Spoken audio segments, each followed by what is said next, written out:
Keep tuned now for Robert Young, starring in Father Knows Best, which follows this listening reminder. Tomorrow evening, there's more wonderful comedy entertainment when you set your dial to this station for The Bob Hope Show, with guest Jane Russell and the musical stylings of the Les Brown Band of Renown.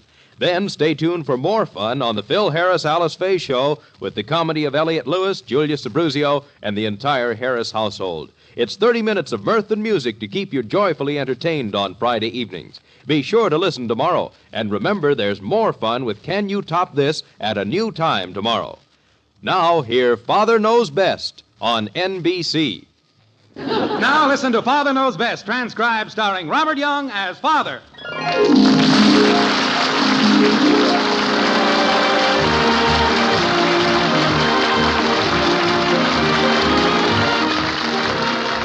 Welcome to Springfield and another half-hour visit with the folks in the White Frame House on Maple Street. Sit back and enjoy life with the Andersons. Kathy, Bud, Betty, Margaret, and Jim, as the head of this typical American household, again sets out to prove that Father knows best.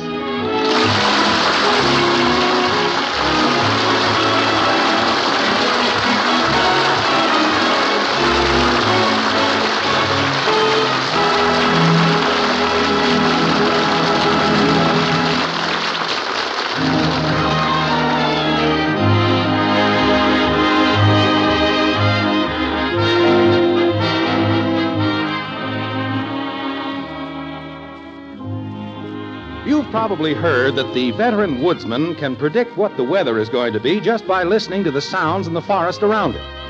Well, the woodsman may be a smart fellow, but he doesn't have anything on the head of the Anderson family. Jim Anderson can predict the weather in the White Frame House on Maple Street. He can tell in advance whether life is going to be stormy or clear just by listening to the sounds that come from the various rooms of the house. For example, this evening, as Jim settles himself in the den with a paper, he hears sounds like this coming from Betty's room upstairs.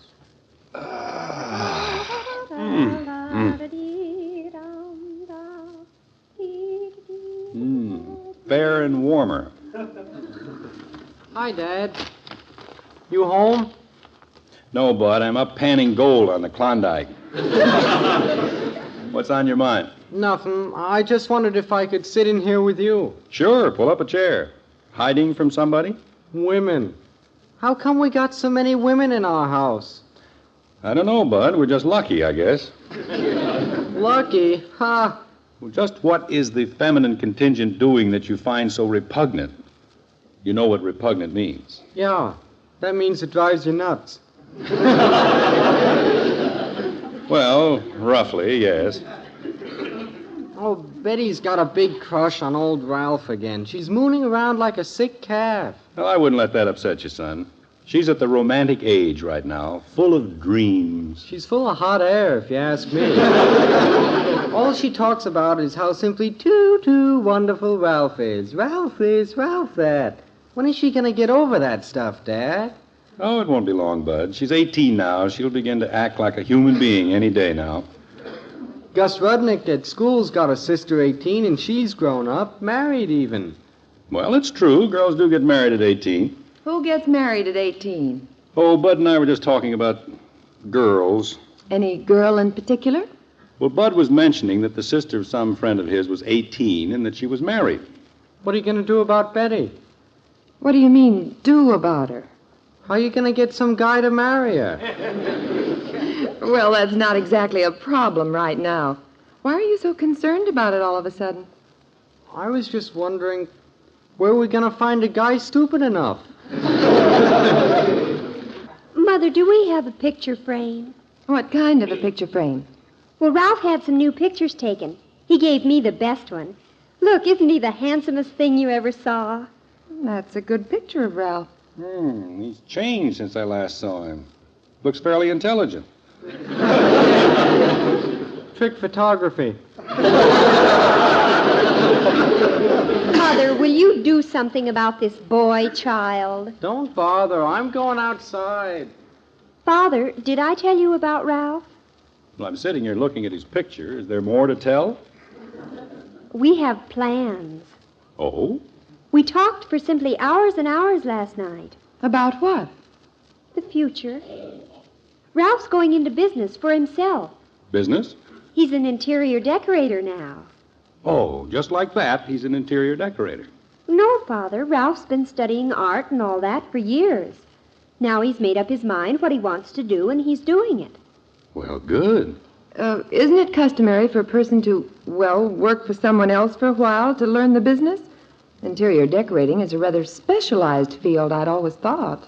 Oh, an ordinary person might do that, but not Ralph. He's simply bursting with ideas. He'll make a big success. I just know he will. He says he can't fail as long as I'm by his side. What are you going to do, hold the wallpaper?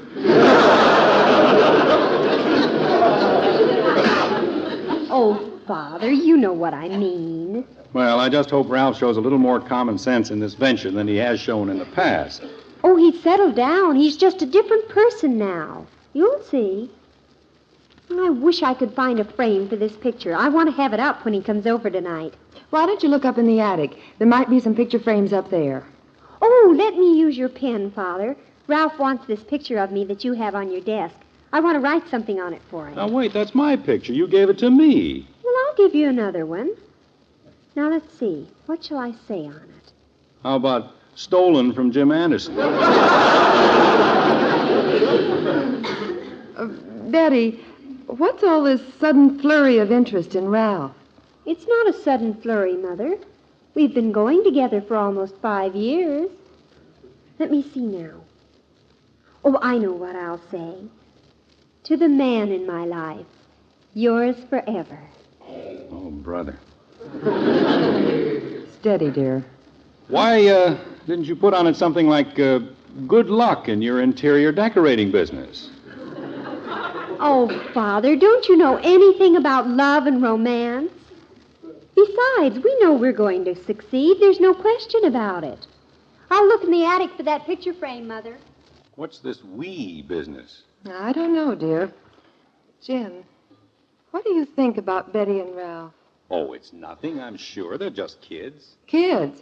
How old were we when you asked my father if we could get married? We were a lot older than Betty and Ralph, I can tell you that. I was 1 year older than Betty, and you weren't much older than Ralph. Oh, honey, don't be ridiculous. When we were married, we were grown up. I remember.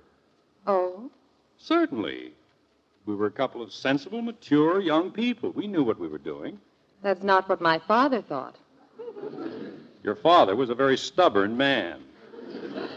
Do you remember what he did the night you first hinted about our getting married? Yeah. Threatened to call the police, didn't he? Not quite. He just ordered you out of the house. He was a stubborn man. I found a frame. How does Ralph look now? Well, doesn't look any smarter than he ever did. Father. Well, he doesn't. That's for me. How do you know? Well, it just is. There are other people in this house who get phone calls, you know. Hello? Yes, she's here. I told you it was for me. I'll take it in the breakfast room. Ralph? Betty'll be on in a minute. I swear we need 2 telephone lines into this house. One for Betty and Ralph and one for the common people. Do you remember what my father used to say when you'd phone my house? I was never at your house when I phoned you.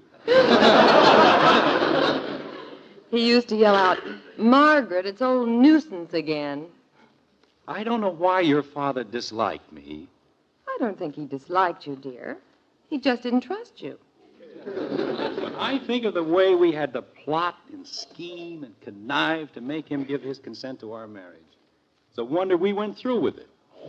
You were a stubborn man, dear. Well, after he ordered me out of the house that night, we knew he'd never say yes if I came right out bluntly and asked him if I could marry you. That's when you really put your mind to work. We really ganged up on the old boy, didn't we? As I recall, it was your idea to make him think we were going to elope if he didn't give his consent. Yeah, I guess that was my idea. Remember all the trouble I went to, finding a long ladder in our garage? And then very obviously hiding it in the bushes outside your window, making sure that your father saw you do it. He couldn't figure out at first what we were up to. I think he first got the idea we were going to elope when you made such a big point of looking for a suitcase. Yes, that did it. Then I started gathering my clothes together and trying to scrape up some money. Well, knowing my financial situation at the time, this must have convinced him you were going to marry me.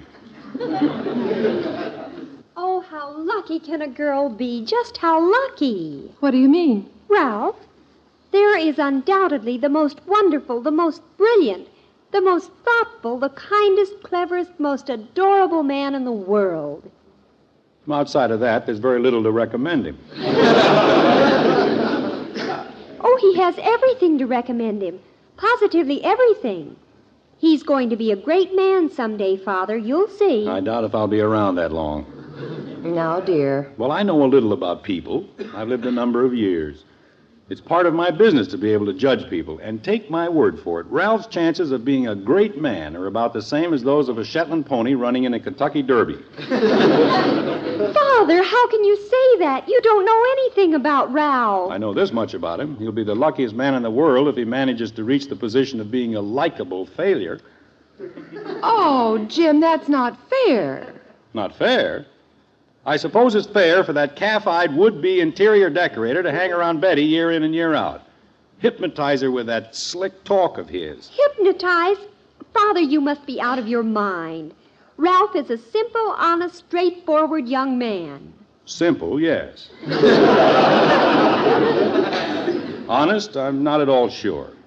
Look at that car he drives. No civilized person would be caught dead in that contraption.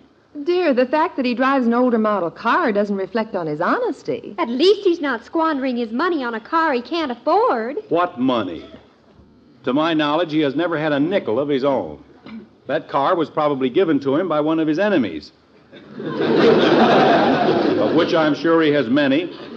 Oh, Father, you're the most... Oh, really? Dear, why did you do that? Why did I do what?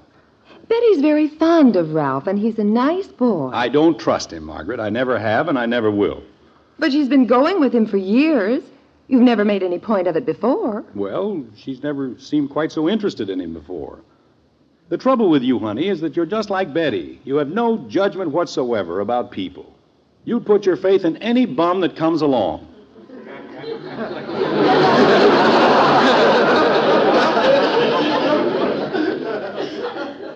I put my faith in you.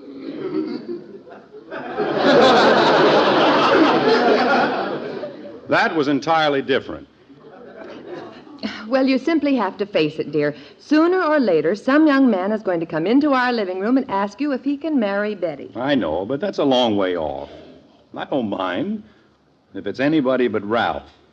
Father, Yes, Princess. are you going to be home this evening? I expect to be. Why? Ralph is coming over. What for? He wants to ask you a very important question. Well, I'm not interested in... Oh, my gosh.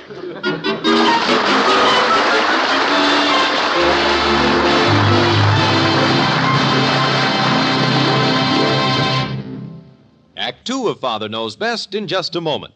Each weekday, Monday through Friday, you're invited to enjoy the wonderful daytime programs on the NBC radio network, such as the Bob Hope Daytime Show, The Phrase That Pays, and Welcome Travelers. Then there are your friends on the daytime dramas, Pepper Young's Family, Life Can Be Beautiful, Young Widow Brown, The Woman in My House, Just Plain Bill, and The Road of Life. Every day, as you do your housework, hear and enjoy these and more fine daytime programs. The listening's fine in the daytime on the NBC radio network.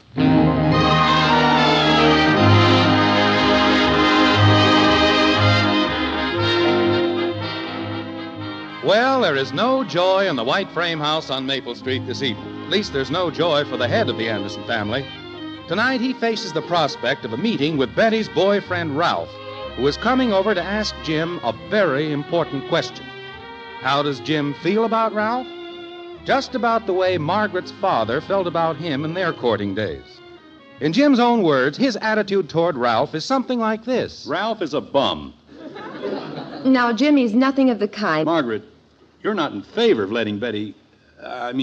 she's too young. No, I'm not in favor of it, dear. I think they should wait a while. Here's the paper, Father. Oh, thank you, Princess.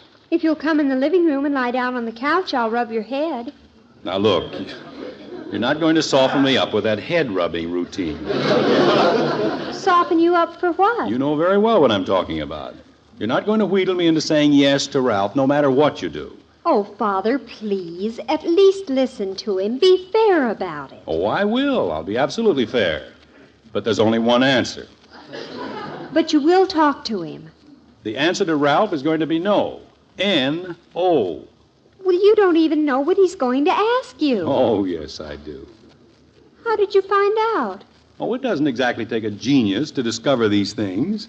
Well, maybe you'll change your mind after he talks to you. Believe me, Princess, there is not one chance in a million. Oh, what a family. Dear, if I may make a suggestion, I don't think you're approaching this in quite the proper fashion. Is there any other way to deal with a boy like Ralph? I'm simply going to tell him as directly as possible that Betty cannot marry him, and that is that. But that's the wrong thing to do. That's the way my father handled it, and look what happened to him.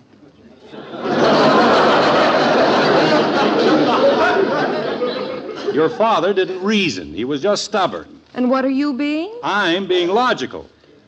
Well, do it your way. But if I know Betty, you're asking for trouble. Hey, Mom, where's the big suitcase?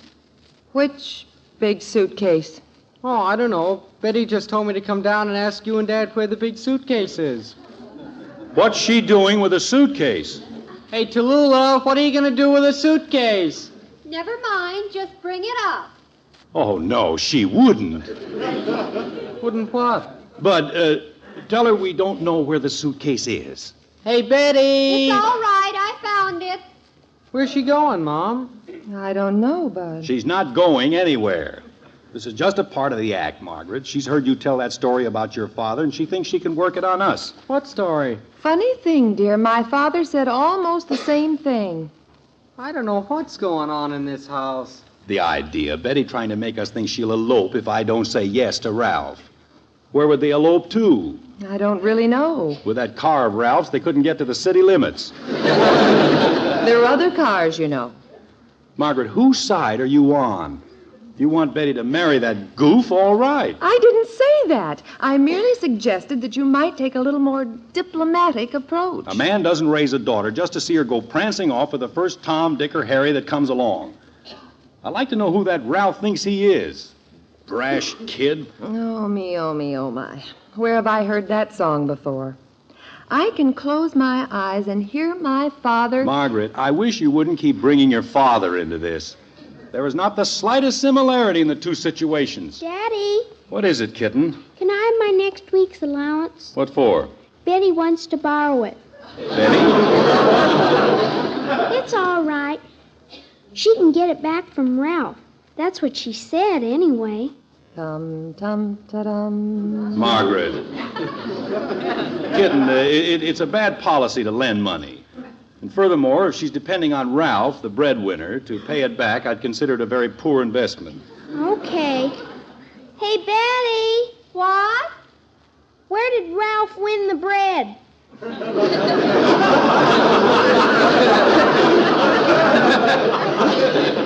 I don't know what you're talking about. I can't lend you the money. All right, all right. What did he do with the bread that he won? Oh, that Betty. First the suitcase, now the money. You'd think she would at least have switched the act around.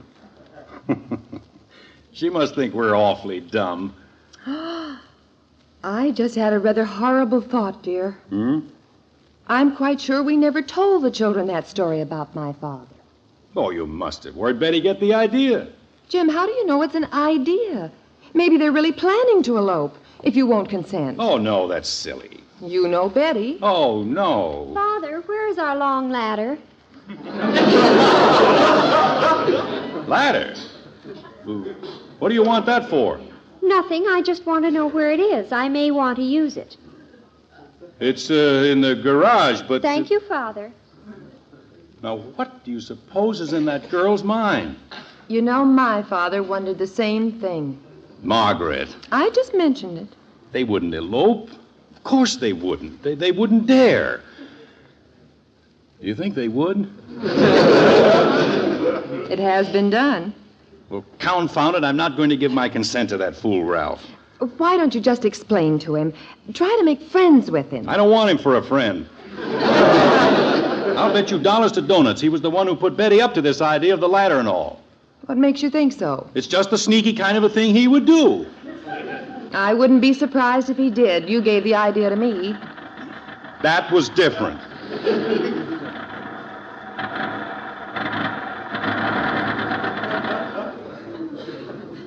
Was that a car stopping out front? No, it was not a car, it was Ralph. And that perambulating collection of cans he calls a car. Look at him getting out, straightening his tie. Move over, let me look. I always thought he was a nice-looking young man. Honey, you need glasses. I'd like to know if these kids are bluffing. I wouldn't count on it. Father, Ralph's here. I know, I heard him arrive. Now, please don't be obstinate, please. But, Princess, this is a big step. I know, Father. I just can't, Princess. We'll go ahead anyway, so you might just as well. Betty! Now, look, Princess. Oh, here he is, Father. You'll have to make your decision. Hi, Betty. Hello, Ralph. Come on in. Is your father home? He's right here in the den. Come on in. Hello, Ralph. Good evening, Mrs. Anderson. How are you, Mr. Anderson?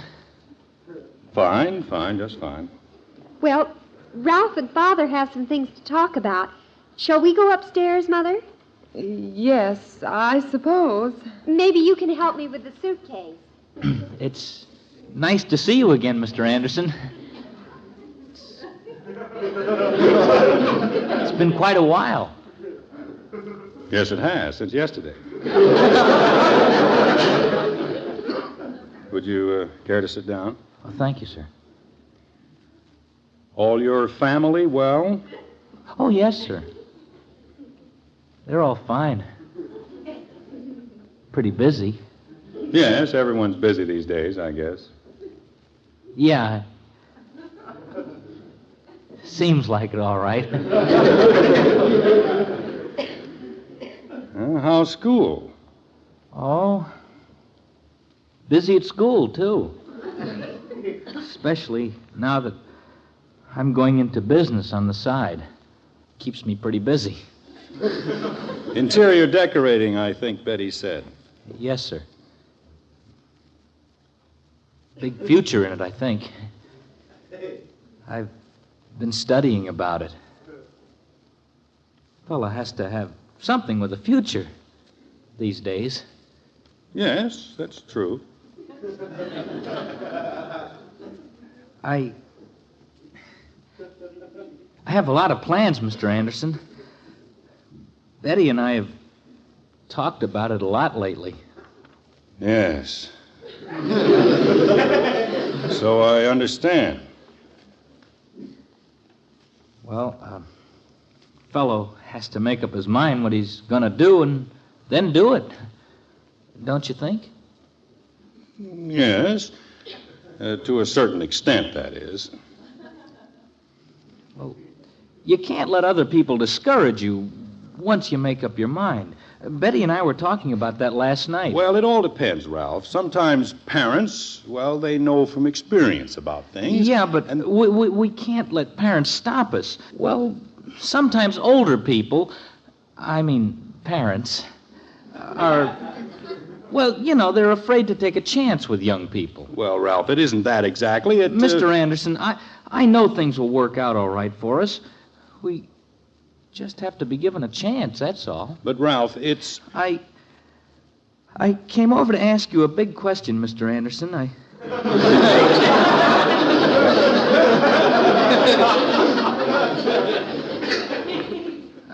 guess there's no use beating around the bush about it.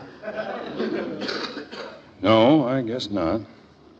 I've tried to think of all different kinds of ways to put the question to you, and none of them sound very good. Ralph, why don't you think about it for a while? Oh, no, sir. I'm going to do it right now. Of course, I'll have to tell you whether you say yes or no, Mr. Anderson. We're going ahead anyway. Now, look here, Ralph. We've got to. We can't let anything stand in the way now, so I'm going to ask you.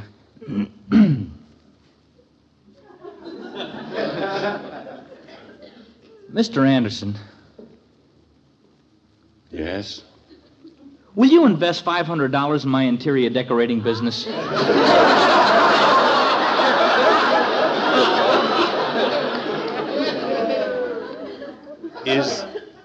Is that what you came to ask me? Well, yes, sir. I know it's an awful lot, but Ralph. I'll be delighted to put money into your company. You would? You will? I thought you were going to ask me if... If what? Nothing. Gosh, this sure is a big relief to me, Mr. Anderson. A big relief to you. You have no idea how I feel. Betty, Well, what's the answer? How about it, Father? he's going to do it.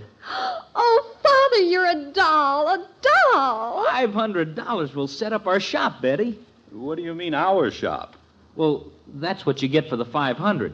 Betty's going to be a partner in the interior decorating business. Well, from the sound of things, I take it there's good news tonight. Margaret, Ralph only wanted $500.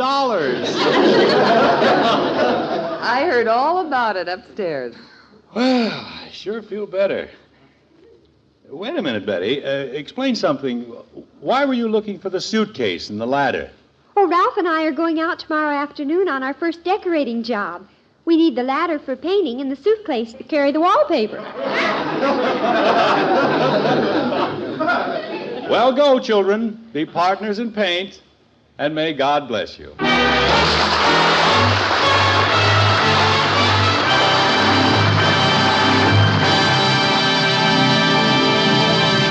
The Andersons will be back in just a moment. Hi, friends. This is Gordon MacRae, your Monday Evening Railroad Hour host. Some of Ireland's greatest songs in a musical romance based on the life of the Emerald Isle's greatest songwriter will be heard on next Monday's show train. It's Lawrence and Lee's Minstrel Boy, and the central character is Tom Moore, who wrote such wonderful ballads as Believe Me, If All Those Endearing Young Charms, The Harp That Once Through Tara's Halls, and The Last Rose of Summer. Lovely Lucille Norman, our special guest, will portray the devoted Irish Colleen who inspired Moore's greatest works. So be sure to tune in the Railroad Hour on this NBC station next Monday evening for another sparkling musical romance.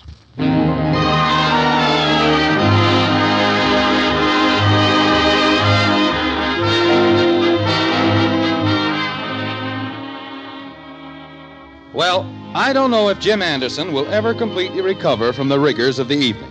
But at any rate, he and Margaret are now moving through the house, locking doors and turning off lights as they prepare to retire for the night. Did you get the light in the dining room, dear? Yeah, everything's switched off and locked. Let's go to bed. As Bud would say, I'm beat. Just a minute, dear. What are you looking at? There's someone standing on our front doorstep. Shh, Betty and Ralph. They're home early. Don't stand there and watch them. Remember when we stood on the front steps? Yeah. We'd stand there for hours. I was freezing every minute. Well, why didn't you tell me? I didn't want to change the subject. Well, let's go upstairs. You go ahead, honey. I'll be up in a second.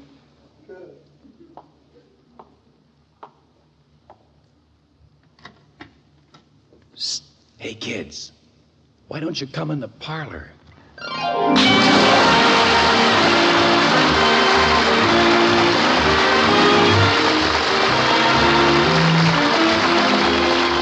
Join us again next week when we'll be back with Father Knows Best, starring Robert Young as Jim Anderson.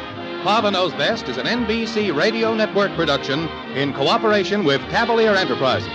In our cast were Rhoda Williams as Betty, Gene Vanderpyle, Ted Donaldson, Helen Strome, and Gil Stratton, Jr.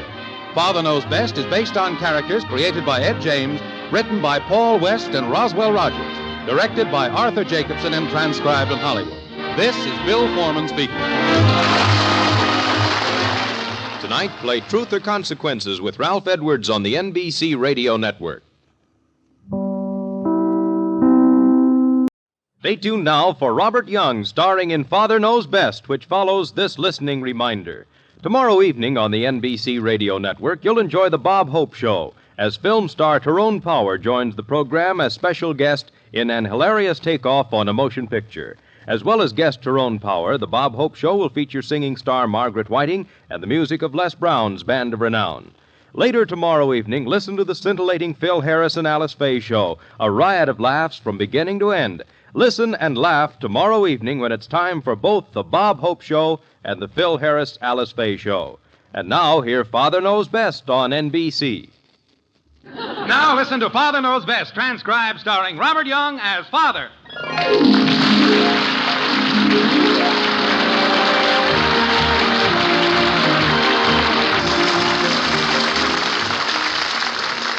Welcome to Springfield and another half-hour visit with the folks in the white frame house on Maple Street. Sit back and enjoy life with the Andersons. Kathy, Bud, Betty, Margaret, and Jim, as the head of this typical American household, again sets out to prove that Father knows best.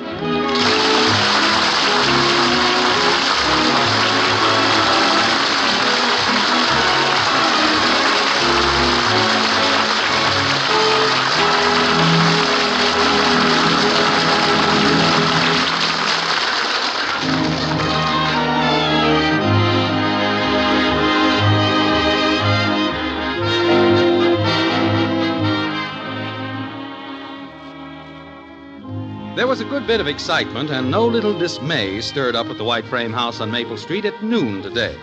On the surface, things seemed fairly normal and peaceful. About the only indication of anything out of the ordinary was expressed in a casual remark of Jim's as he entered the kitchen. Like this.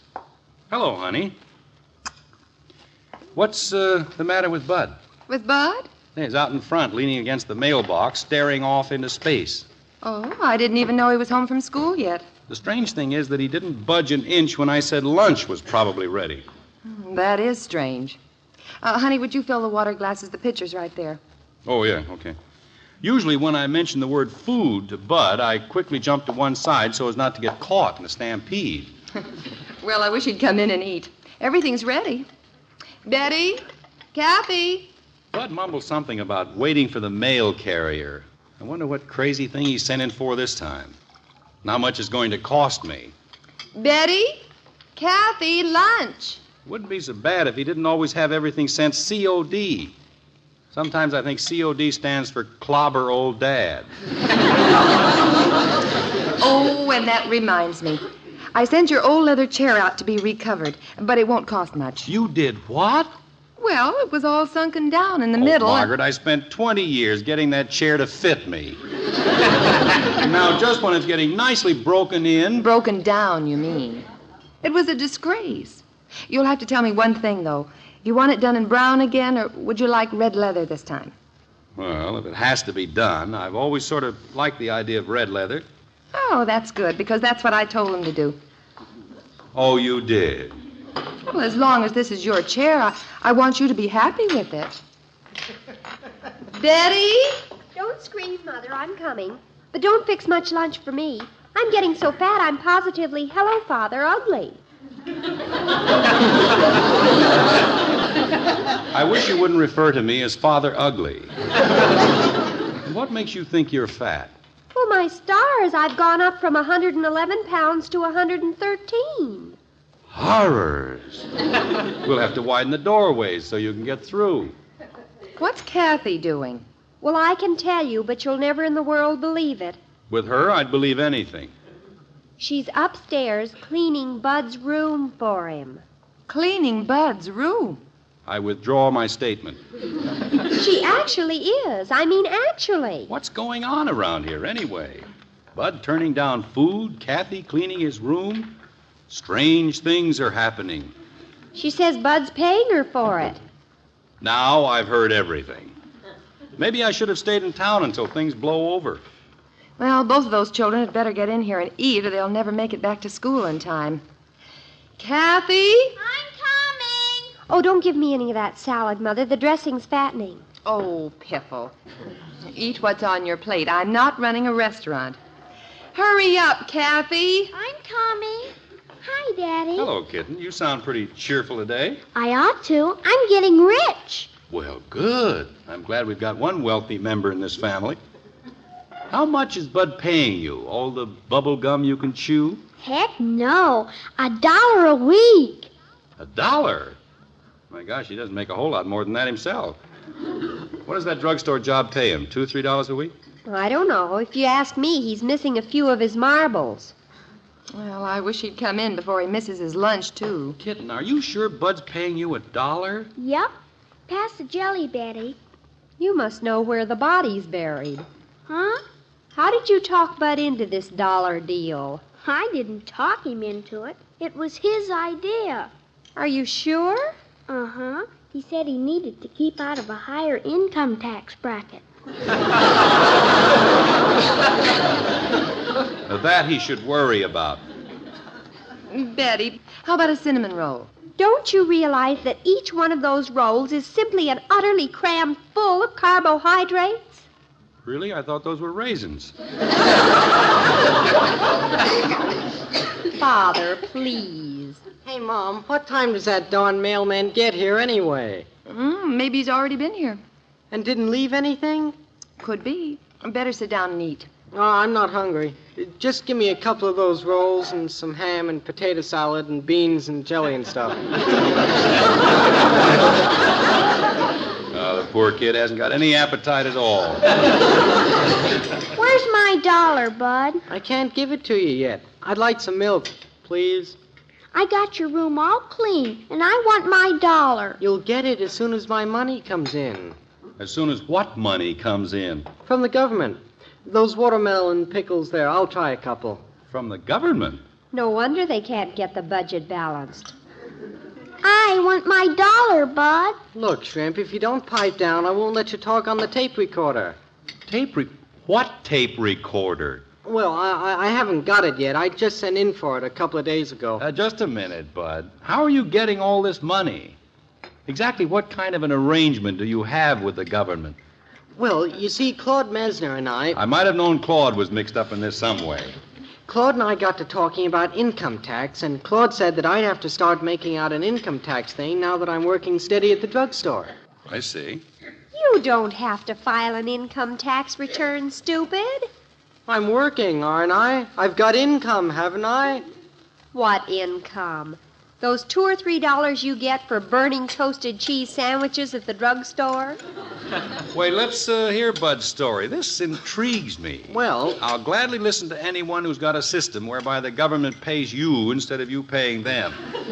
well, I just wish you'd brought this up before March 15th. I could have used it. well, the way I Where's figure... my dollar? Will you pipe down? Aw, turn blue. Look, sonny boy, this is going to be quite a shock to you. But the income tax is something you have to pay, not get. Not the way Claude figures it. I may have been misjudging this boy. Go on. According to Claude, I ought to get a refund of, wait a minute. I got the blank in my pocket here. I'd love to see it. It's kind of wrinkled up. Where are we now? Oh, yeah, right here. I get a refund of $1,071.28. What? I'm going to raise my price to $2. I told Claude I thought that was awful high, but he said as long as I have it coming, I might as well take it. Just how did Claude arrive at that figure? Well, he just worked it out the regular way. Enter line 6 on line X and subtract line 2 and all that. I know, but exactly how did Claude get that figure? That's what I want to know. He ate too many starches. All right. You can save that for the sophomore spring follies. Let's see that blank, Bud. Well, Claude's got it all worked out. See, here's drugstore income here. Yeah, $32.90. That includes tips. I see. Claude says they can be rough on you if you cheat on your tips. He's right. Then here's that $100 savings bond Aunt Mattie gave me for Christmas. You put that under income? Well, it came in. What's this item here, Bud? Loss from storm, $298. Oh, that's my baseball mitt. I lost it in a storm. Oh, I see. Never did find that thing. Anyway, my net income comes to $128.28. See, Dad? Yeah? Now, over here, I put myself down for an exemption. And right here, I put Kathy down as a dependent. Kathy? Oh, boy, I'm a dependent. Don't I know it? Now then, we turn back over here. Wait a minute. How do you figure that you can claim Kathy as a dependent? Well, she's dependent on me for her salary. That's why I hired her. It was Claude's idea. I don't doubt that at all. He pointed out that even though it cost me a little money, it was worth several $100 to me in the long run. I'm going to raise my price to $3. Don't start getting grabby, or I'll drop you as a dependent. Let's see now. With 2 exemptions, that's $1,200. Yeah, that's the way Claude has it. Right there, see? Mm-hmm. And your net income is only $128.72, which leaves a difference of $1,071.28. Right. Now you haven't figured any actual tax here.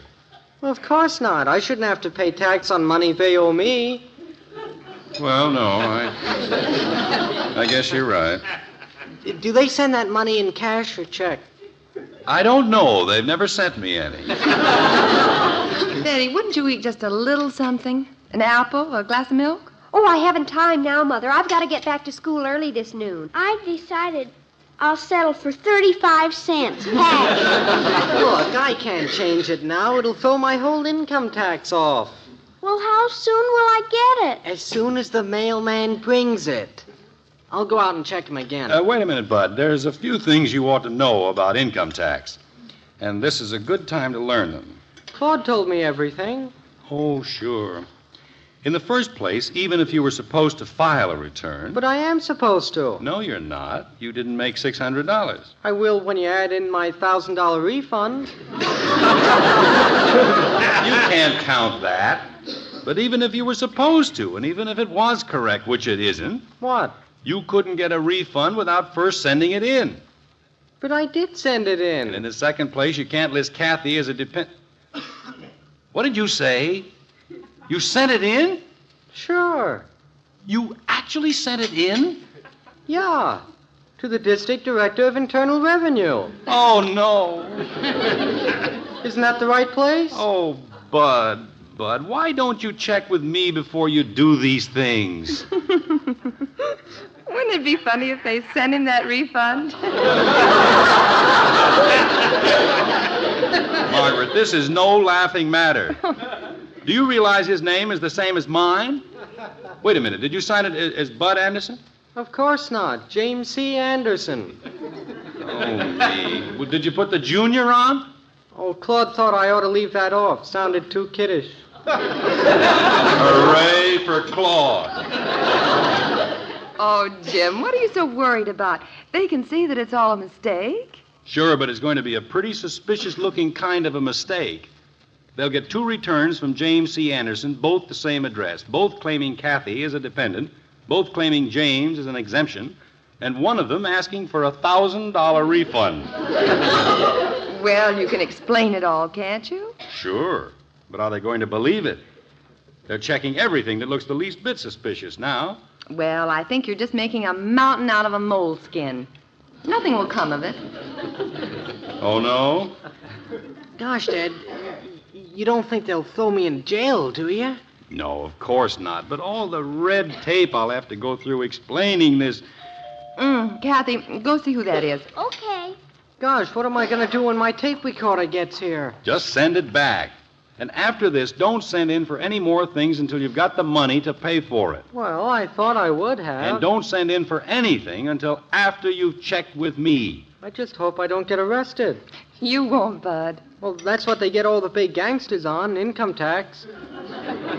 Well, you're not a gangster. I hope Claude doesn't sue me. Why should he sue you? I promised him $10 for making out my income tax. $10? Well, sure, you pay a man to do yours, don't you? Well, yes, but... How much do you pay him? $25, but you ought to he... get Claude and save $15. Daddy,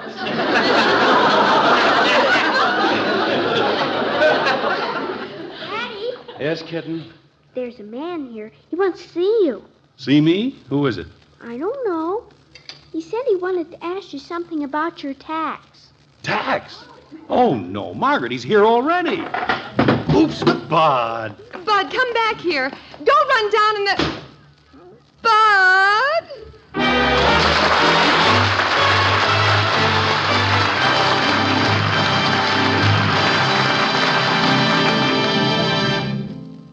Act Two of Father Knows Best in just a moment. 1 week from tonight, all of Hollywood's most glamorous personalities will gather for the fabulous Academy Award presentations of the motion picture industry. And NBC will be on hand to bring you a complete and exclusive report of the proceedings of the 26th annual presentation of the Academy Awards. You'll hear Donald O'Connor as master of ceremonies of the presentations. You'll hear the 5 nominated songs sung by your favorite singers. You'll hear the acceptance speeches of the Oscar winners. Tune to NBC next Thursday evening for the exclusive NBC broadcast of the Academy Awards. Who will win the Oscars? Listen next Thursday on this NBC station and learn the answer to that question.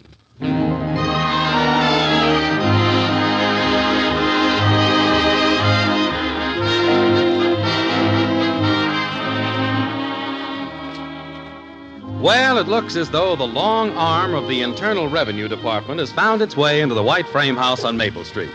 Right now, James Jr., who filled out an income tax form in a fairly unorthodox manner, has taken refuge in the basement, while James Sr. prepares to go into the living room and talk to the man who has come to see him about his tax. Like this. Well, dear, you can't keep the man waiting all night. Go in there and talk to him. I'm going. I just want to, organize my thoughts. Make a good presentation of all this. All you have to do is just tell the truth. I know, but in this case, the truth just sounds like a flimsy alibi for a clumsy try at getting away with something. Oh, it does not. You're just building this up in your own mind. You haven't done anything wrong. I know that, Margaret, I know that. But it's a funny thing. I almost feel like I have. And I'm afraid I'm going to go in there acting suspicious. You better go, Daddy. The man said he was in a hurry. Okay. Where's the copy of that income tax blank that Bud sent in? I think Bud took it down to the basement with him. Well, would you get it for me? It might be a good idea to send Bud in there, too. One look at Bud will explain this mix-up quicker than anything I can say. All right, I'll get Bud. You go in there and start talking. Okay. Can I come too, Daddy? No, you wait there. See if you can get my $1 from him. Uh-huh. Well, how do you do, sir? How do you do? Are you Mr. Anderson? Yes. I hate to bother you at lunchtime. Oh, but that's all right. Perfectly all right. Well, I know it's pretty hard to catch you fellows, so Catch? I wasn't planning on running away. Oh, I know that. What I meant was... Actually, there's a simple explanation to this, Mr. Haggerty. I think I have one of my cards here. Never mind. This whole thing is really a pretty funny story. Oh? Yes, you see, a young friend of my son's, Claude Messner, appointed himself as my son's personal business manager. Oh, yes. Now then, Mr. Anderson, about your tax. Well, that's what I'm coming to. Oh? This Claude filled out the blank, and the way he figured... Well, wait, I can explain this better by showing you the blank. I've got a copy of it. I'll go get it. Well, look, Mr. Anderson... Don't worry, I'll be back. I'm not running away. I know, but As a matter of fact, I want you to meet Bud, because actually he's more concerned with this than I am. Oh, he is? I thought you were the one No, who... you see, there are 2 James C. Andersons, Jr. and Sr. That's the whole trouble. I'll be right back. Well, all right, but I wish you'd hurry. Mother, I forgot my purse. Do you know where I left... Oh, excuse me. I didn't know anyone was here. It's quite all right. Does anyone know you're here? Oh, yes, I was just talking to Mr. Anderson. I didn't mean to make so much fuss. I just wanted to talk to someone about the chair. Oh, you mean the leather chair we're having done over? Yes, I just wanted to know what kind of tax you want it decorated with. Tax?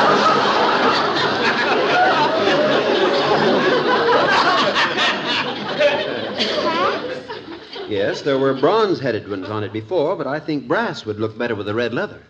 Well, you'll have to ask Father. I could have phoned, but I was in the neighborhood, and I thought you could get a better idea if you could see the tacks yourself. Yes, well, I'm sure Father will be right. Oh, there's my purse. Look, mister, I'm in a hurry. Would you give Father these letters? They just came. Well, yes, all right. Thanks, just loads. You're a doll. Come on, Bud. He's not going to arrest you. Are you sure? Of course I'm sure.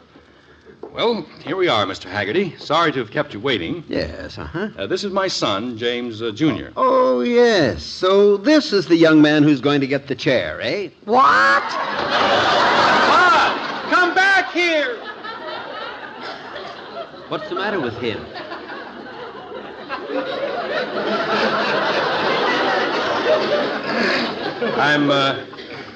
I'm afraid your little joke was too much for him. What little joke? About the chair. He's quite emotionally upset over this whole deal. He must be an extremely delicate child. Well, I wouldn't say that. You should see him eat sometime. Well, now, let's get this straight. Just which one of you is getting the chair? What? Your wife told me it was your leather chair, and then you said you wanted to call your son because he was more concerned with Wait a it. minute. What did you say, leather chair? Yes, certainly. I'm not in the wrong house, am I? You're the one who's redoing our leather chair? Well, certainly. Who did you think I was? You'd be surprised. Well, I'm sorry this has gotten so complicated. I merely dropped by to ask you whether you want it decorated with bronze or brass tacks. Tax? Mr. Haggerty, excuse me for laughing, but we thought you were from the Bureau of Internal Revenue. Internal Revenue? It's too long a story to explain, but on account of you, my son is probably holed up in the darkest corner of the basement, believing he's a fugitive from justice. Very amusing. Well, now, how about it? Do you want bronze or brass? What's that? Do you want bronze or brass tacks? Yeah, that'll be fine. What will? Sure. Oh, you don't know what a relief this will be to Bud. Anything else you want to get straightened out about the chair, Mr. Haggerty? No. No, I've got all the information I'm going to get. I can see that.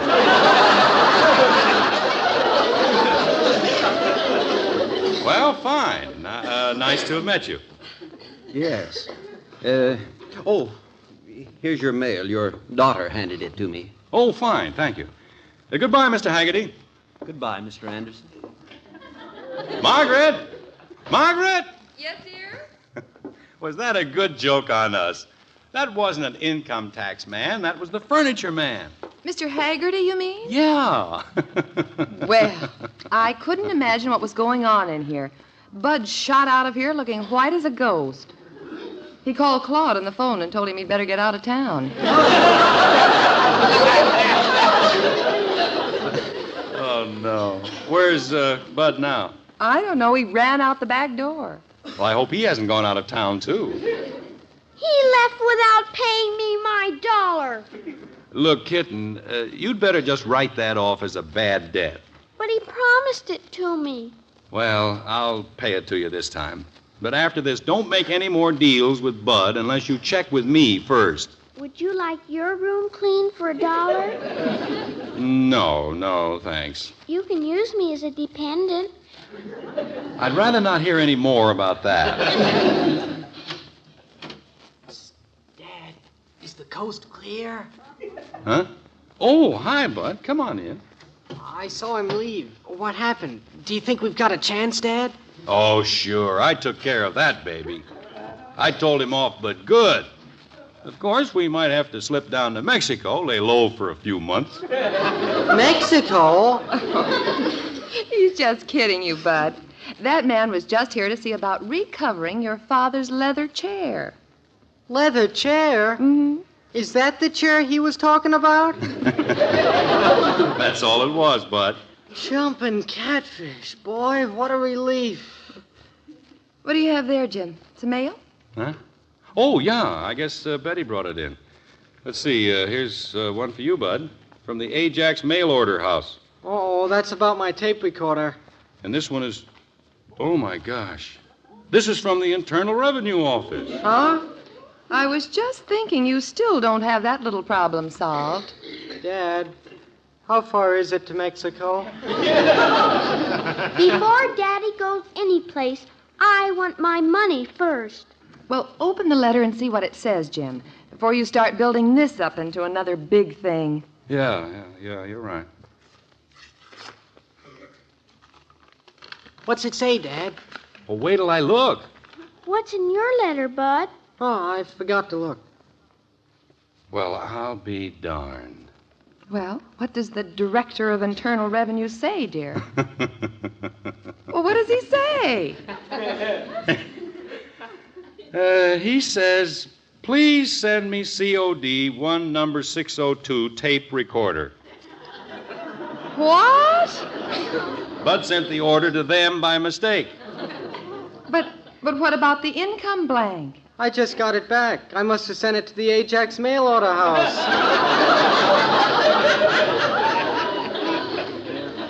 Dear, if I may quote the children, this is sure a crazy mixed-up house.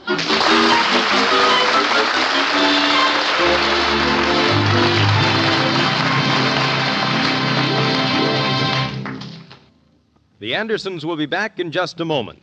Again, let me remind you about the exclusive NBC radio broadcast of the Academy Awards next Thursday evening. Your host will be motion picture star Richard Carlson, and he'll describe this fabulous night of nights as the spectacle unfolds. On stage in Hollywood, the NBC microphones will pick up the voices of the stars all America loves as they present golden Oscars to 25 winners. And from New York and Philadelphia, you'll hear the voices of winners who may be in those cities. Only once each year is so much talent gathered together for one broadcast. Hear the excitement, tension, and surprises of the Academy Awards ceremonies next Thursday evening on this same NBC station.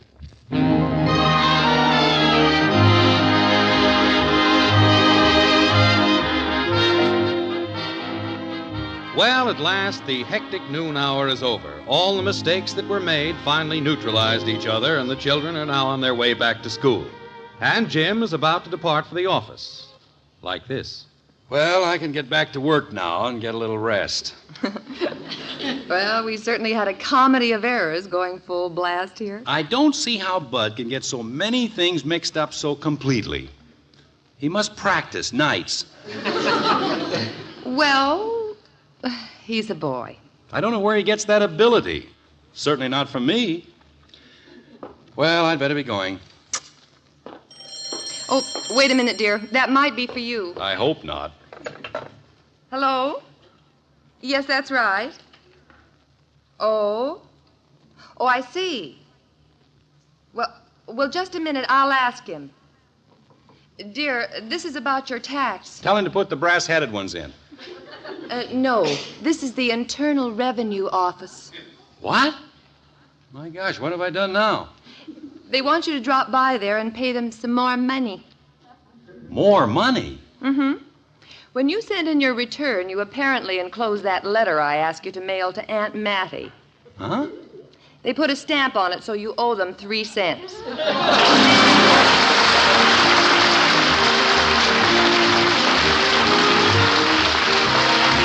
Join us again next week when we'll be back with Father Knows Best, starring Robert Young as Jim Anderson. Father Knows Best is an NBC Radio Network production in cooperation with Cavalier Enterprises. In our cast were Ted Donaldson as Bud, Gene Vanderpyle, Rhoda Williams, Helen Strome, and Parley Bear. Father Knows Best is based on characters created by Ed James, written by Paul West and Roswell Rogers, directed by Arthur Jacobson, and transcribed in Hollywood. This is Bill Foreman speaking.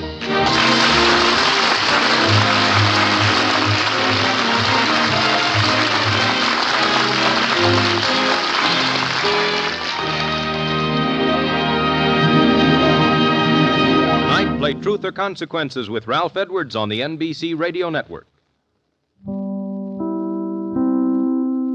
Keep tuned now for Father Knows Best, which follows this listening reminder. Later this evening, be sure to hear a complete on-the-spot broadcast of the 26th Annual Academy Awards presentations.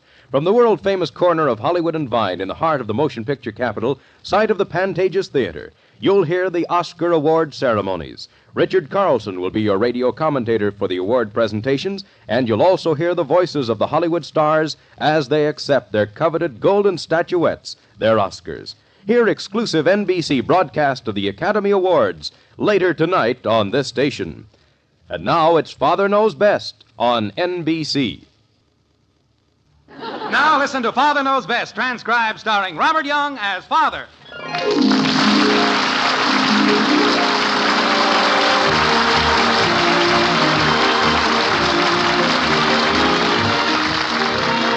Welcome to Springfield and another half-hour visit with the folks in the White Frame House on Maple Street. Sit back and enjoy life with the Andersons. Kathy, Bud, Betty, Margaret, and Jim, as the head of this typical American household, again sets out to prove that Father knows best.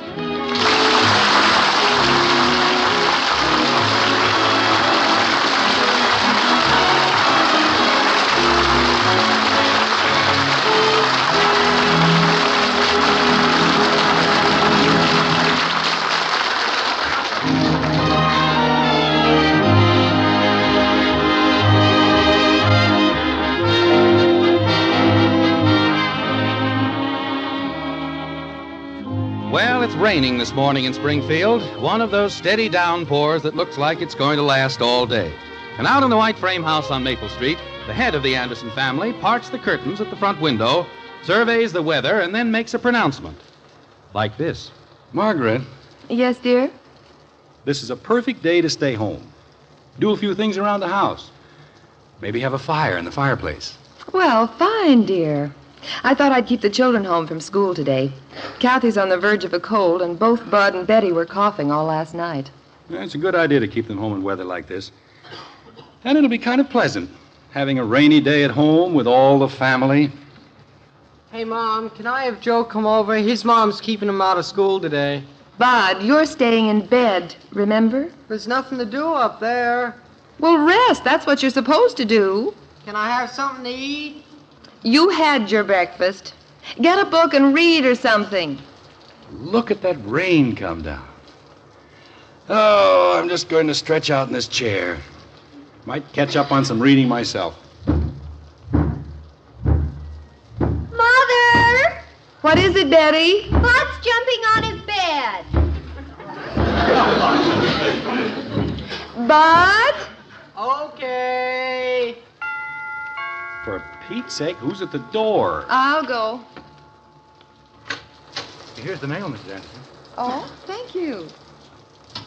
Who was it? Oh, that was our nice mailman. Oh. Anything besides bills? Letter from me. Looks like Cousin Millie's handwriting. Nothing for me? No, this is all. Who's at the door? Just the mailman. Why are you staying home, Father? Oh, just thought it'd be a good day to stay home. How do you feel? I feel fine. Mother, I think I'll rearrange my closet today. All right. Father, do you think you could find another clothes pole for my closet? The one that's in there is sagging. It's practically fractured. Well, there's no point in getting another pole in there. You just have too many clothes, that's all. But that's the worst part of it. I haven't a thing to wear. We'll discuss it later. You go up and start cleaning out. I have one dress, maybe, or two at the most that I'd be seen in. This is a very interesting letter from Cousin Millie. Oh? How are things going in that branch of the family? The relatives still fighting? Dear, do you remember hearing of Uncle Dudley? Well, there used to be a lot of jokes about a character called Uncle Dudley. I don't recall that we ever had a relative by that name. Why? Well, it seems we do have an Uncle Dudley. Who says so? Cousin Millie. Huh? I can't figure out from her letter what branch of the family he comes from, but apparently he's quite well off. Well, he can't be in our family. She says he is. Cousin Clara wrote to Millie that Uncle Dudley had appeared at her house. From what I gather, he's making the rounds of all of his relatives. Well, that sounds more like someone on our family tree. If there's one thing they do well, it's drop in for visits. Sounds like he's rather eccentric. Well, he's part of our family, all right. Millie says he's trying to decide who to leave his money to. Oh? Tell me more about this fine old gentleman. Oh, he must be quite a character. Came to Clara's house with no advance notice whatsoever. Didn't say who he was or anything. He just appeared. By the time they found out who he was, it seems they'd done something to displease him, and he left again. Uncle Dudley. Wonder if he's the old duffer Aunt Sylvia mentioned when she was here, the one who struck oil down in Texas? Search me. I'm sure I've never seen him. Millie, in her letter here, says she thinks the reason he's looking over his relatives is that he had a very unhappy childhood. Had a father who made his life miserable. I don't get it. It's not too clear to me either. Well, we certainly had some odd people among our relatives. I wonder if he's on your side of the family or mine. Well, it couldn't be on my side. Honey, where's the last issue of the National Geographic? Isn't it there with the magazines? Oh, yeah, here we are. Oh, this is the kind of a day to read about faraway places. Wonderful article here on the life of the blue whale. Well, while you chase the blue whale, I'll chase the breakfast dishes. Oh, need some help? No thanks, dear. Uncle Dudley. Cousin Millie must have dreamed all that. Tracking the blue whale in iceberg land. Dad, is it okay if I come down here with you? Did Mother say you were supposed to be lying down? I'll lie down on the floor. All right, but keep yourself warm.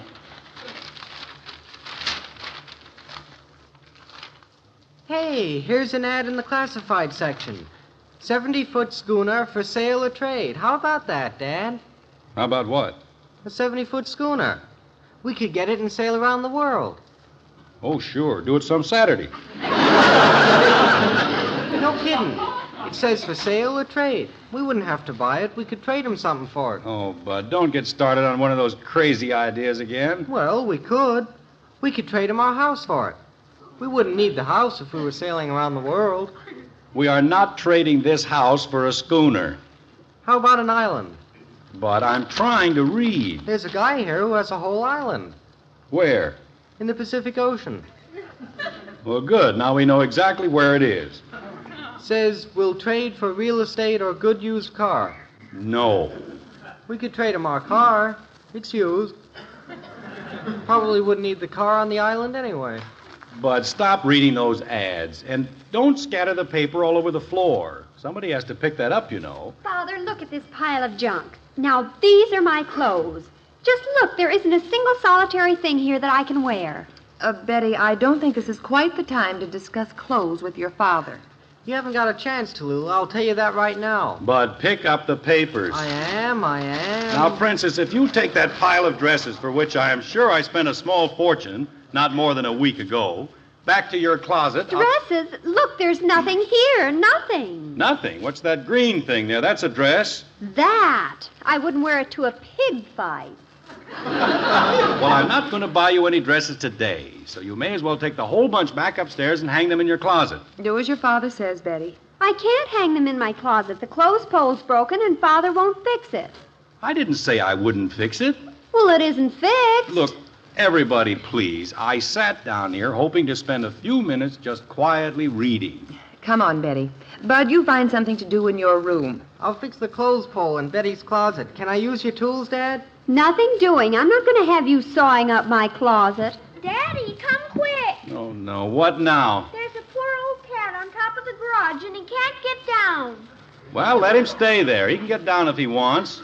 I'll be careful with the tools, Dad. There's a pole in the garage. You can't go out to the garage in this rain. The poor cat's out in the rain. He's getting all wet. Daddy! I don't know why I can't have anything to wear. Other girls have nice things. You have more clothes than any girl in town. All right. Let's break it up.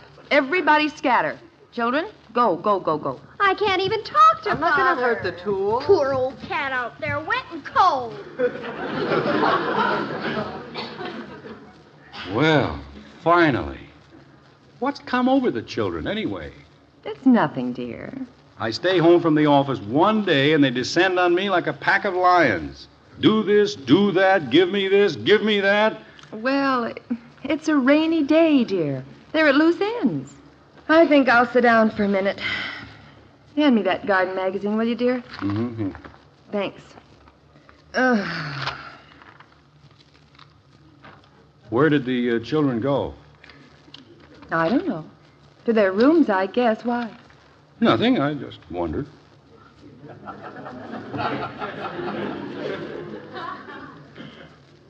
Do you think we should put in some new rose bushes along the drive this spring? Just because it's a rainy day and I happen to be at home, there's no reason to get completely out of hand. You know, some morning glories might look nice by the side porch. They have to learn to have some consideration for other people. This would be a good time to order if we're going to put them in. I wasn't being unreasonable. I'm always willing to talk to the children. Dear, I was asking you about the flowers. Margaret, you weren't listening to me. Well, what were you saying? Nothing. I was just wondering if... Betty! Betty! Yes, Father? Did you call me? No, I didn't. Oh. Well, I won't bother you. You go ahead with your reading. Where are you going? In the dining room. I have some mending to do. Honey, you don't have to leave. Oh, me. Bud. Bud! Yes, sir? You didn't have to leave the room just because I'm reading in here. You don't have to leave. Thanks. Don't you want to sit down? Read or something? No. I'll find something to do upstairs. Well, you don't have to, Bud. You can stay down here. No, that's okay. Kathy! Where are you, kitten? In the den. What are you doing? Nothing. Just watching the poor old cat. Well, why don't you come in here? I'd rather stay in here. Darn kids. The blue whales of iceberg land. Margaret? In the dining room, dear. Mind if I come in? No, of course not. What's the matter? Honey, did it seem to you that I was a little rough on the children? Not necessarily. You wanted to read, and they were interrupting you. Honey, I'm afraid that without realizing it, I've let myself become a bad-tempered monster. You're one of the nicest monsters I ever met. Remember what Cousin Millie said in her letter about Uncle Dudley? The reason he's such a strange, eccentric old guy? He hated his father. I don't want that to happen to our children. No, we certainly don't want them striking oil in Texas. Well, it's a strange thing. The realization hit me just a minute ago.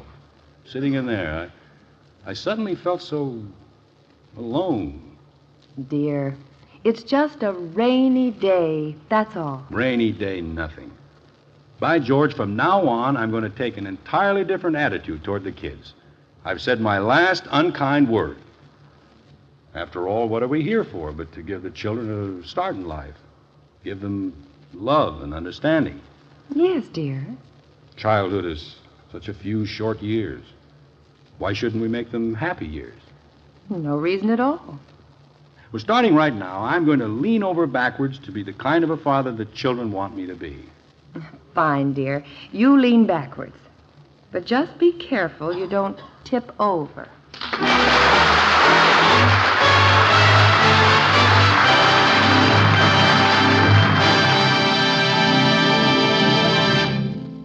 Act 2 of Father Knows Best in just a moment.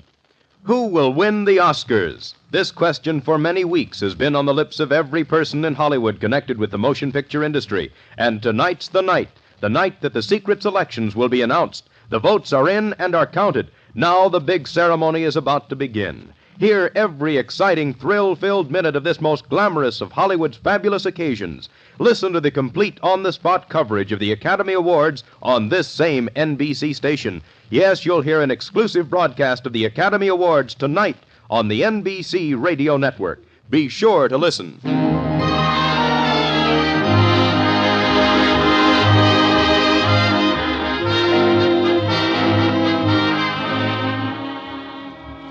Well, a rainy day in Springfield has produced at least one rather interesting development in the Anderson household. We always thought Jim Anderson was a pretty good father all the way around. But this morning, Jim himself concluded that he'd been anything but a good father. Now, a conclusion like this can be a frightening thing and can also produce some startling results. Witness what is taking place in the White Frame House right now. Bud? Betty? Kathy? What do you want, Dad? Where are you, Father? In the den. Come on in, all of you. What have we done now, Daddy? Nothing at all, kitten. I just want to talk to you. What is it, Father? Sit down, Princess. We're going to have a little talk. What is this? A little meeting, Bud. First of all, I want to apologize to you kids for the way I spoke to you a while ago. You didn't say anything. Well, that's very nice of you, Bud. I don't know what you're talking about, Father. Me neither. Well, I'm sure you do know, and you're trying to spare my feelings. The point is, kids, I realize that for some time now, I've been pretty hard to get along with. I've been a very unsympathetic father. What's unsympathetic? Get lost. Is that what it means? Have you been lost, Daddy? Be quiet, Shrimp. Now, Princess, let's all try to be kind. Kathy didn't understand, so we'll explain to her.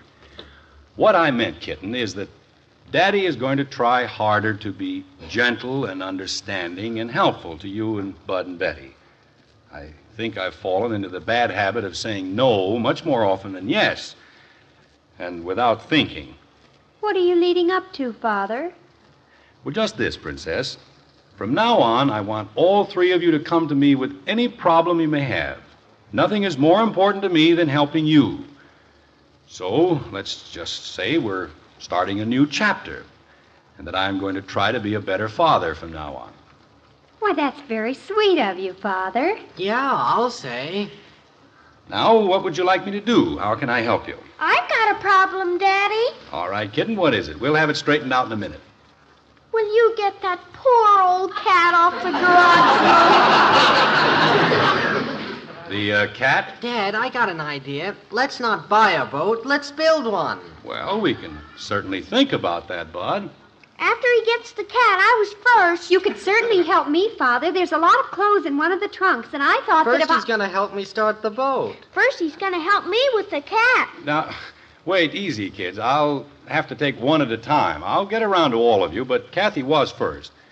Now, about this cat, don't you think He's sitting on top of the garage and he can't get down and he's wet. Daddy, you've got to hurry. Well, all right. We'll get Mr. Cat off the garage.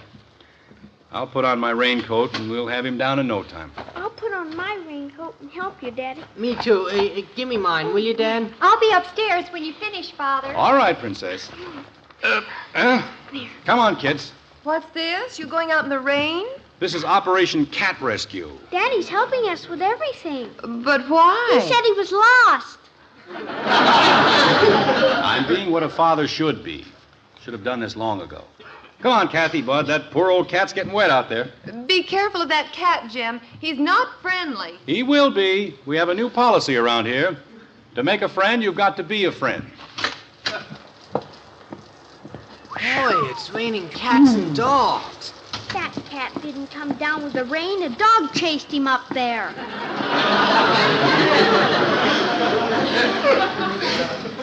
Get the ladder from beside the garage, Bud, and set it up.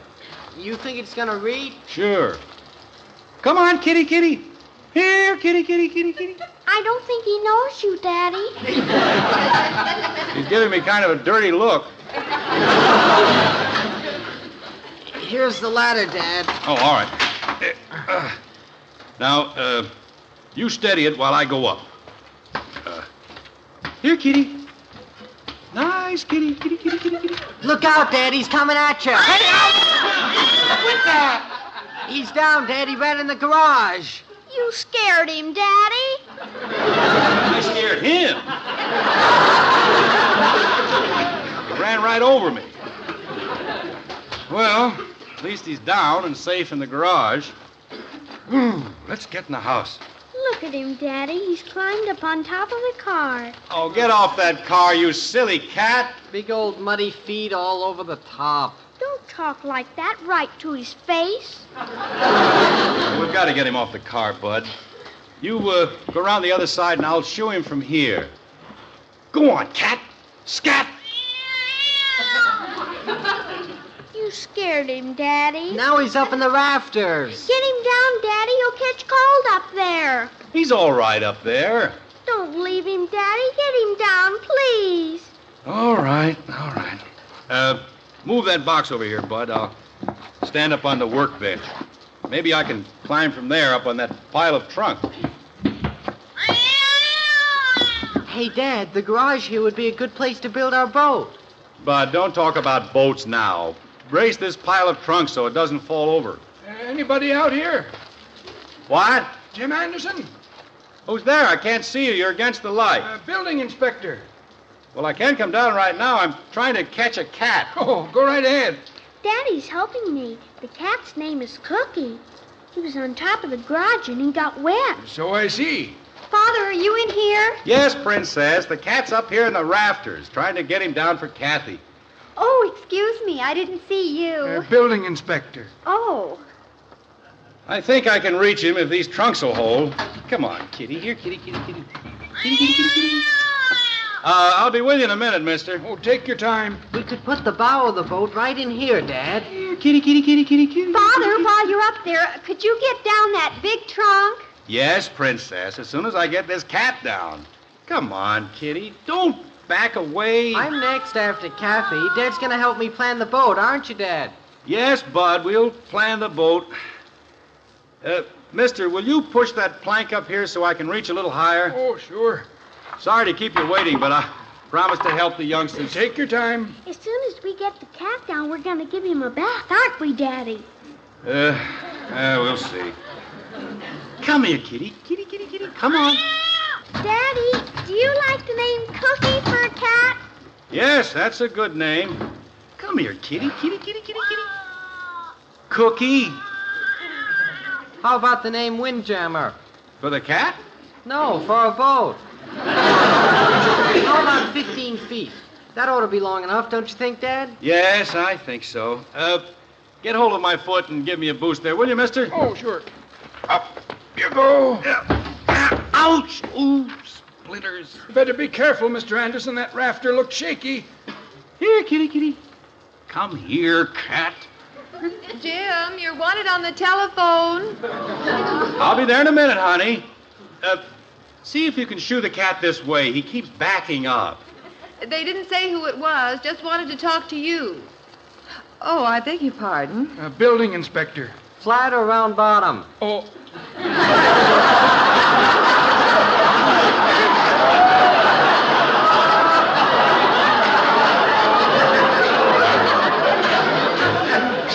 He's talking to you, Mr. Anderson. See if you can get a broom or something and move him this way. He keeps backing up. Flat or round bottom, Dad? Round, I guess, Bud. It sounded like Mr. Jeffers on the phone. He's waiting, dear. All right, Margaret. Could you just reach over and open the trunk, Father? Well, I don't think I can right now, Princess. I'm holding on here by the skin of my teeth. Call the cat, somebody. Maybe she'll move. Another inch and I'll get hold of her tail. It isn't her, it's a hen cat. Well, I beg his pardon. Should I tell him to wait, dear? Who, the cat? Mr. Jeffers. Oh, I'll be there in a minute, honey.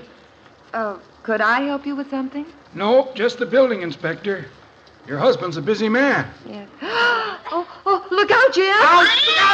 Grab it,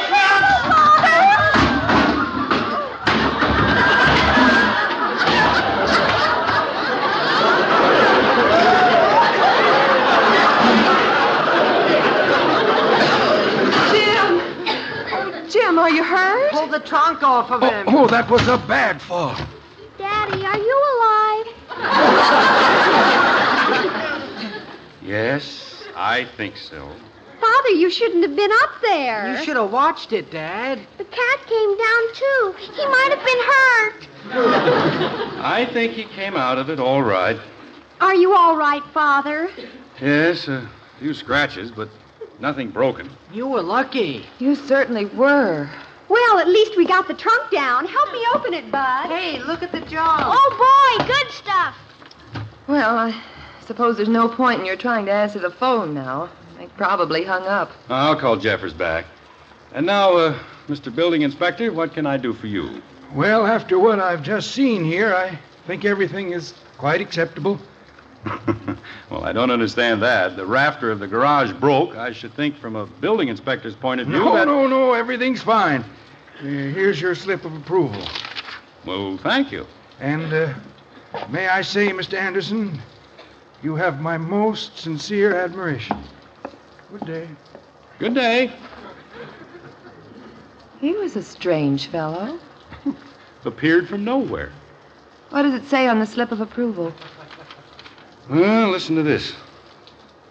On this rainy day in Springfield, I have at long last found a man of great patience and deep love for his children. My search has ended. You will all be remembered most generously in my will, for you truly deserve it. Signed affectionately, your Uncle Dudley.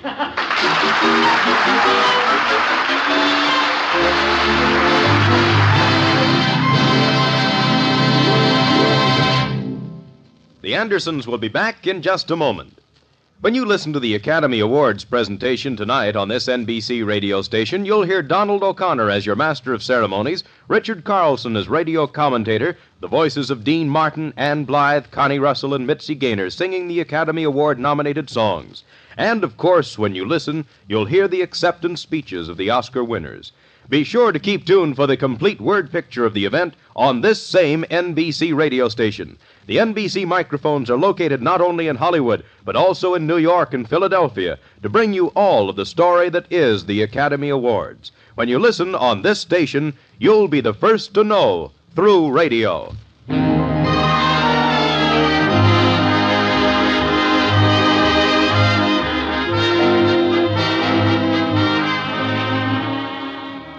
Well, the rain clouds have cleared and the stars shine bright tonight over Springfield. Been quite a day around the Anderson household, but the quiet of late evening now has settled over the white frame house. Uncle Dudley. Imagine him appearing as a building inspector. Oh, I almost wish we hadn't mentioned it to the children. They're already thinking about oil wells. Oh, they'll forget it. That was really the least important thing that happened today. Well, I'm not sure about that. I probably carried the patience thing a little too far, chasing that darn cat and all. But it's so true, honey. We do have to check up on ourselves once in a while to be sure we're giving the children the understanding they need. It's something we shouldn't forget. I wonder if we'll ever see Uncle Dudley again. I wonder. You know, from now on, every time the doorbell rings, we'll sort of expect to see him back again. Mysterious man. Well? I'll go, dear.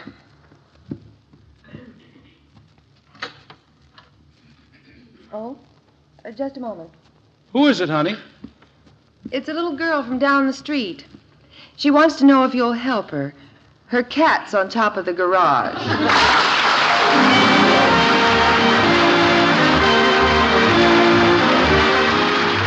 NBC has brought you Father Knows Best, starring Robert Young as Jim Anderson. Father Knows Best is an NBC Radio Network production in cooperation with Cavalier Enterprises. In our cast were Helen Strom as Kathy, Gene Vanderpyle, Rhoda Williams, and Ted Donaldson.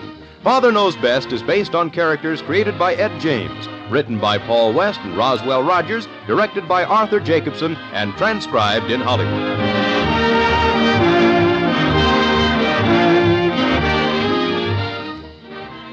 Hear the thrills, excitement, and surprises of the Academy Awards tonight on the NBC Radio Network.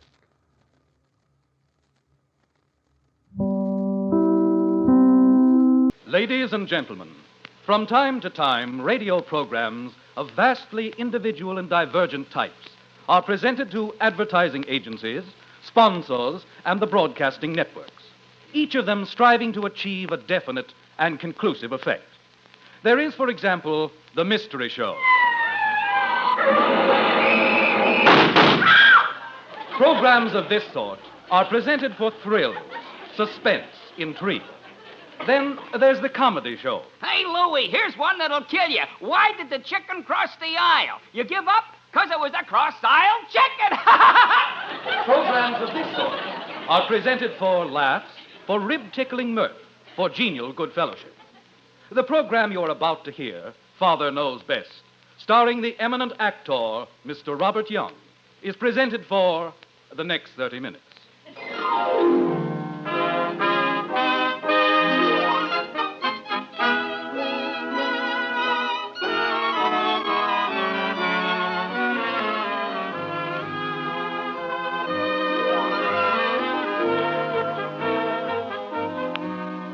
In an average town, Springfield, on an average street, Maple, lives an average American family, the Hendersons. The husband, Jim, is very much in love with his wife, Margaret, and they're both quite fond of their 3 children, Betty, Bud, and Kathleen, which I should say is an average way for parents to feel. On this particular morning, which is an average sort of day, the Hendersons are ready for an average sort of meal, breakfast. Well, they're supposed to be ready, but you know how it is. The average mother calls, Jim, your breakfast is on the table. and the average answer is, Mother, I can't find my skate. Kathleen, come in and start your breakfast. Oh, breakfast. Don't you understand, Mother? This is a crisis. How can I go to school without my skates? Eat your breakfast, dear, and we'll look for the skates later. Oh, but I have looked for them. I've looked just every place. They simply varnished. Vanished, Kathy. Did you look in the hall under the telephone table? Mother, that's practically the first place I looked. Well, how about the service port? They aren't there. They aren't anywhere. Oh, what am I going to do? You're going to eat your breakfast. I'll run out to the garage and see if you left them there. And don't use too much sugar on your cereal. Look way in the back, Mother, near the magazines. Oatmeal. That's all you ever get around here is oatmeal.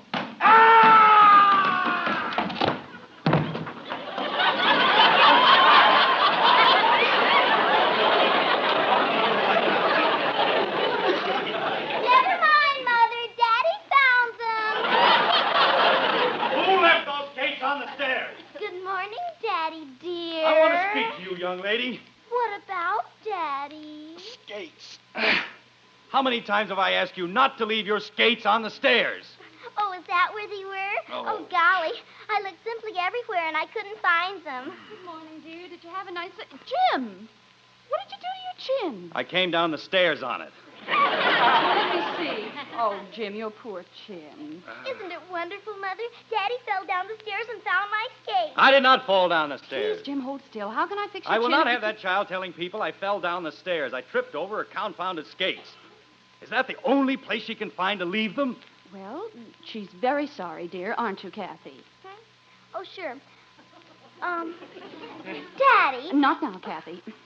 Have some coffee, Jim. It'll make you feel better. Other people have children and they have skates. But other people have discipline in their homes, old-fashioned discipline.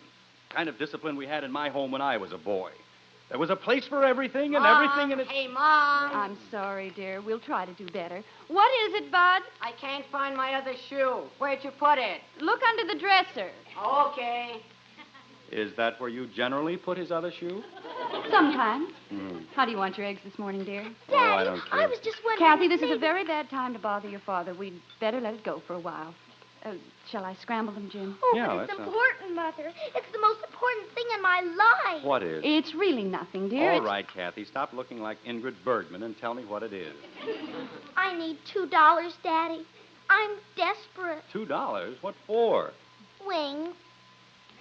What did she say, Margaret? She said wings. That's what I thought. Why does she need wings? I have to be an angel. I told them I would. I just have to be. And they cost $2. It's the school play, dear. Kathleen said she'd be an angel. Well, I can see they're certainly not casting the type. Kathy, you get an allowance, don't you? If you can call it that. A quarter. When I was 9 years old, I had to work for every penny I got. I couldn't walk up to my father and say, I want $2 for wings. Were you an angel? I most certainly was not. Well, then, you didn't need wings. But I promised I'd be an angel. All right, then find a way to sprout wings without my $2. Oh, but Daddy, I'll be just ruined. Mother, can't We won't you? discuss it any further, Kathy. Your father knows best. How will I face them without wings?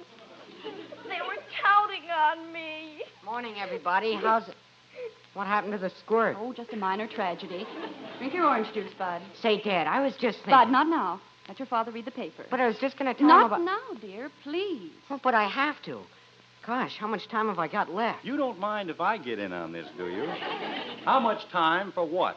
Well, Dad, we're going on a picnic tomorrow. A whole bunch of us. Fine, have a good time. He can go on picnics, and I can't even have wings. You treat me like an orphan around here.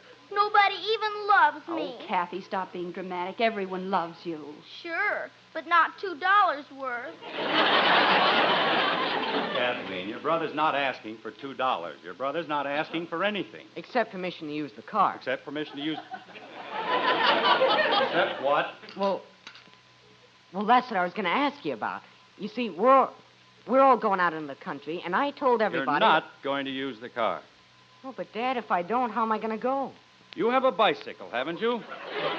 When I was your age, I was traveling all over the state on my bicycle. With a girl? How can I take a girl on a bicycle? Jim, I just thought One moment, Margaret.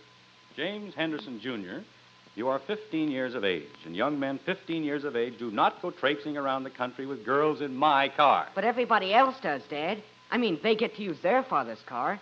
Joe Phillips uses his father's car, and he's 2 months younger than I am.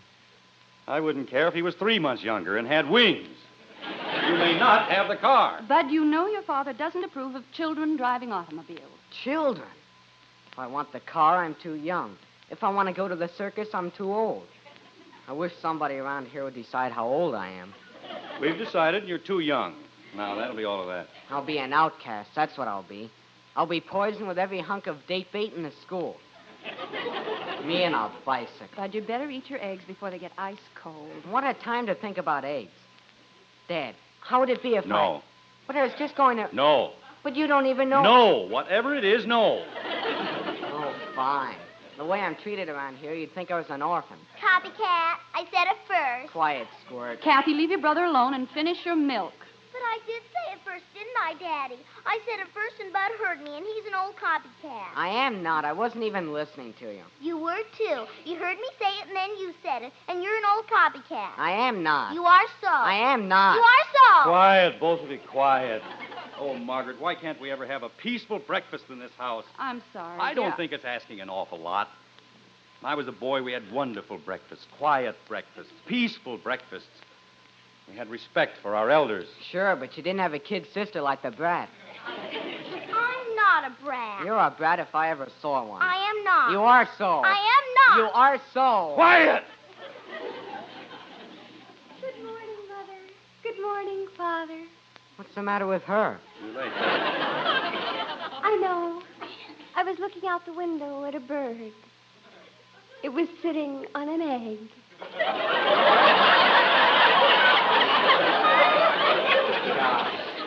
How'd you ever tear yourself away?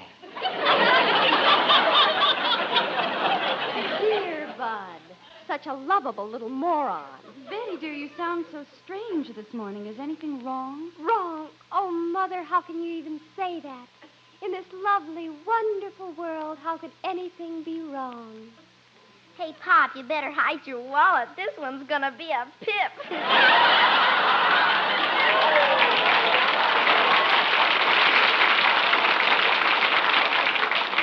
Father, if you don't do something about Betty, that if you child... don't mind, I believe I can manage my family without your assistance. Kathy, Yes, Daddy.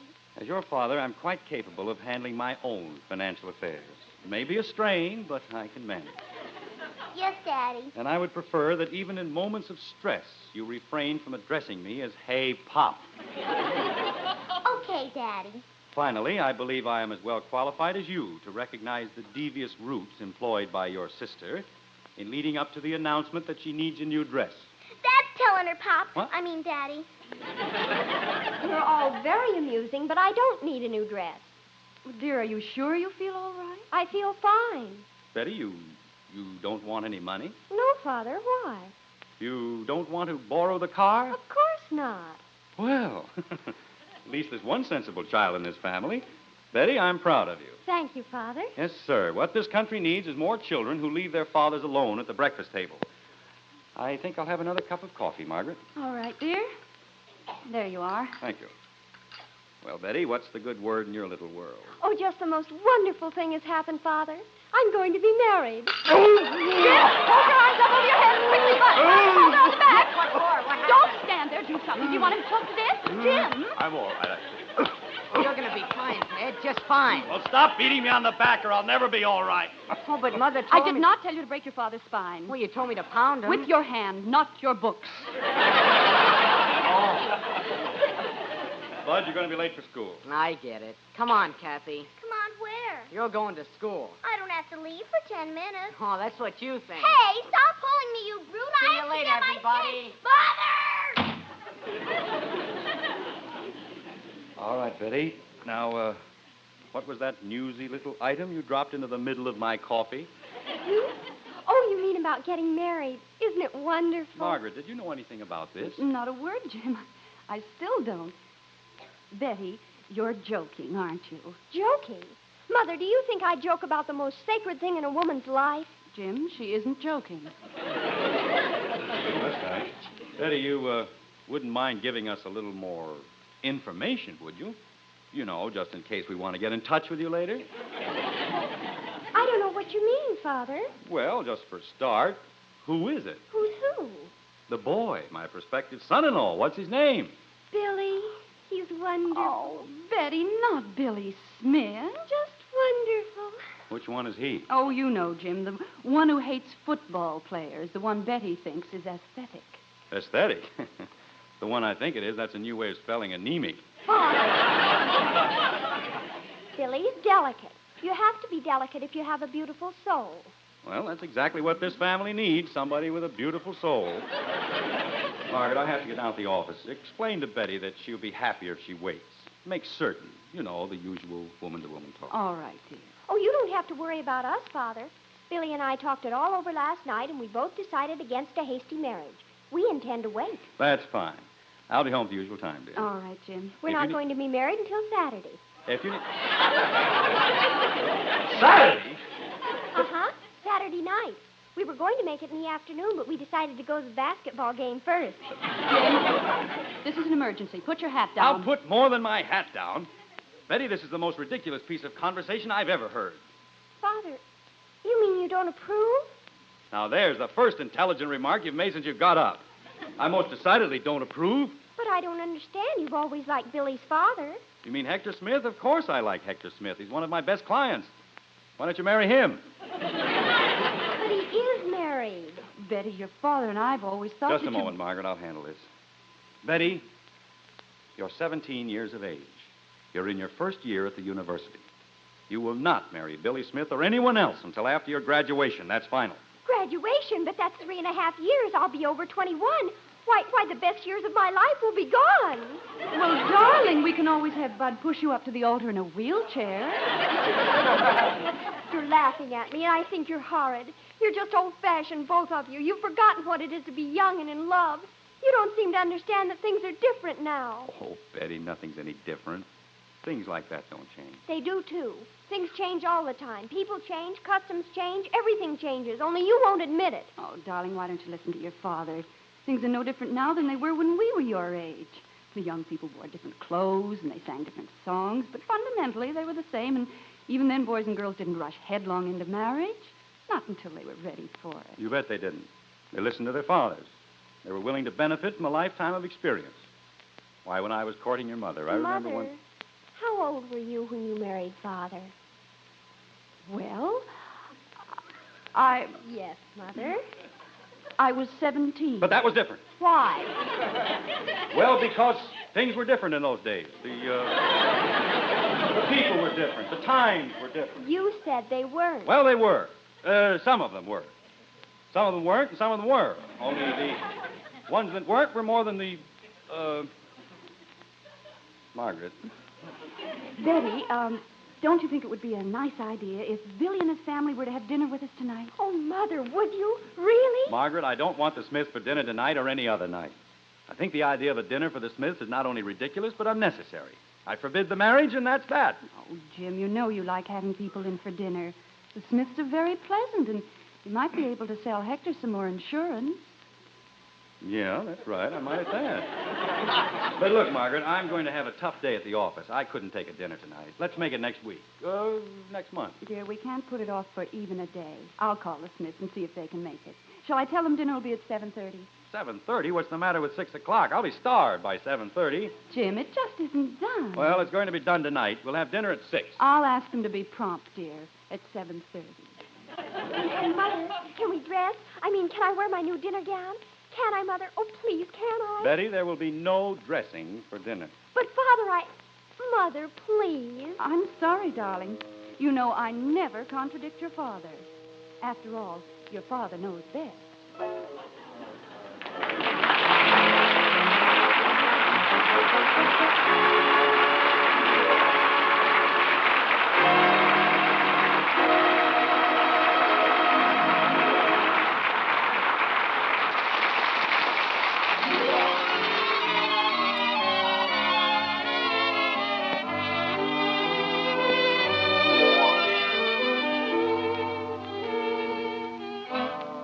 It's been a long day for the Hendersons. The specter of a fair young child, married and gone before her time, has hung like a pall throughout the day. It would have, that is, if the Hendersons hadn't been so busy. Jim, you see, had a hectic day at the office. 6? Why, you robber, how about the 2 strokes in back of that tree? And don't tell me those snakes followed you over from the last hole. At the office. Bud has been involved in the intricacies of a higher education. But, Margie, it's healthful riding on a bicycle. Why, look at all the fresh air you'll get and the beautiful muscles. We could even... Margie? Hello, Margie? Hello? Kathy has been involved in serious plans for the future. What do you mean they don't take girls in the Foreign Legion? I'll bet they do, especially without wings. You just wait, you'll see. Margaret? Well, Margaret has been very busy cooking an extra special dinner for the Smiths. And if there's one thing Margaret can do, it's cook. Yes, sir, Margaret. If there's one thing you can do, it's cook. That's what I always say. You see? Now we can proceed. Proceed. Thank you, Hector. Would you care for another piece of pie? Oh, Margaret, please. I've already had 2 helpings. You have 3. Kathy. How about another cup of coffee, Heck? Nothing like a cup of Margaret's piping hot coffee. Well, if you insist. Hector? I guess I'd better not, Jim. You know how it is. Doctor's orders. Oh, sure. Well, how about you, Doctor? Listen. Thank you, no. 1 cup of coffee is quite sufficient. Well, I'm a 2-cup man myself. You know, I was reading just the other day Jim, about a fellow used it's not that we don't enjoy your informative little talks, but I was under the impression that this dinner had, well, shall I say, a more or less definite purpose. Oh, you mean... Oh, sure, absolutely. You know, I had a long talk with Heck before dinner. Jim, dear, I hate to interrupt, but don't you think it would be a good idea if Bud took Kathy to the movies? In the middle of the week, I certainly do not. Oh, I see what you mean. Bud, how'd you like to take Kathy to the movies? Oh, boy. I wouldn't. I can't think of anything I'd rather do less. Well, that's fine. Here's $1. Have a good time. Oh, Dad, do I have to? Yes, you have to. That'll be enough of that, Kathy. But I'm surprised. You ought to be glad to take your sister to the movies. I'd rather go with a gorilla. You don't know what she's like. She never even looks at the picture. She sits around backwards and stares at the people. They're funnier. I like to look at their faces. All right, Bud, get going and come home right after the show. If I'm still alive. Good night, everybody. Come on, Hey, Stuart. stop pulling me. Why do you always have to pull me? Lovely children. They mean well, I think. Mother? Yes, Betty? Mother, Billy and I have been talking, and... Billy, you tell them.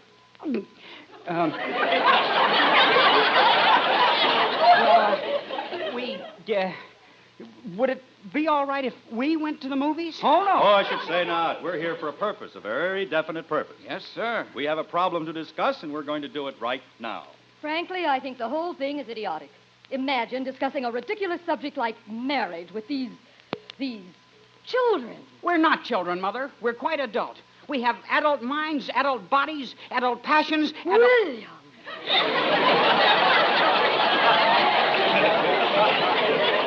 Elizabeth, as I said before, Hector and I had a long talk just a little while ago.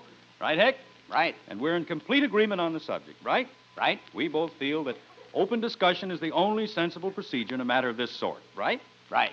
Hector, stop being so agreeable. Right. I mean, yes, dear.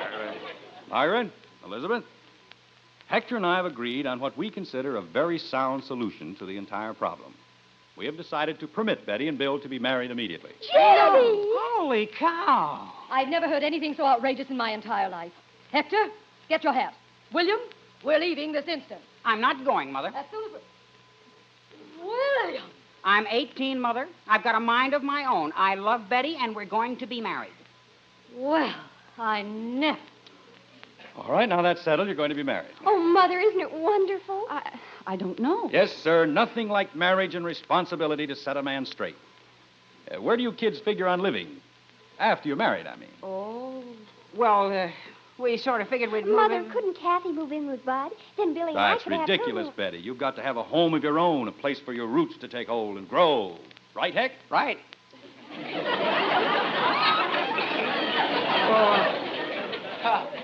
Well, gosh, that'd be kind of expensive. And on my allowance... Oh, don't worry about your allowance, Billy. Married men don't go around taking allowances from their fathers. They don't. Of course not. They're too proud to be supported by their fathers. I'm not.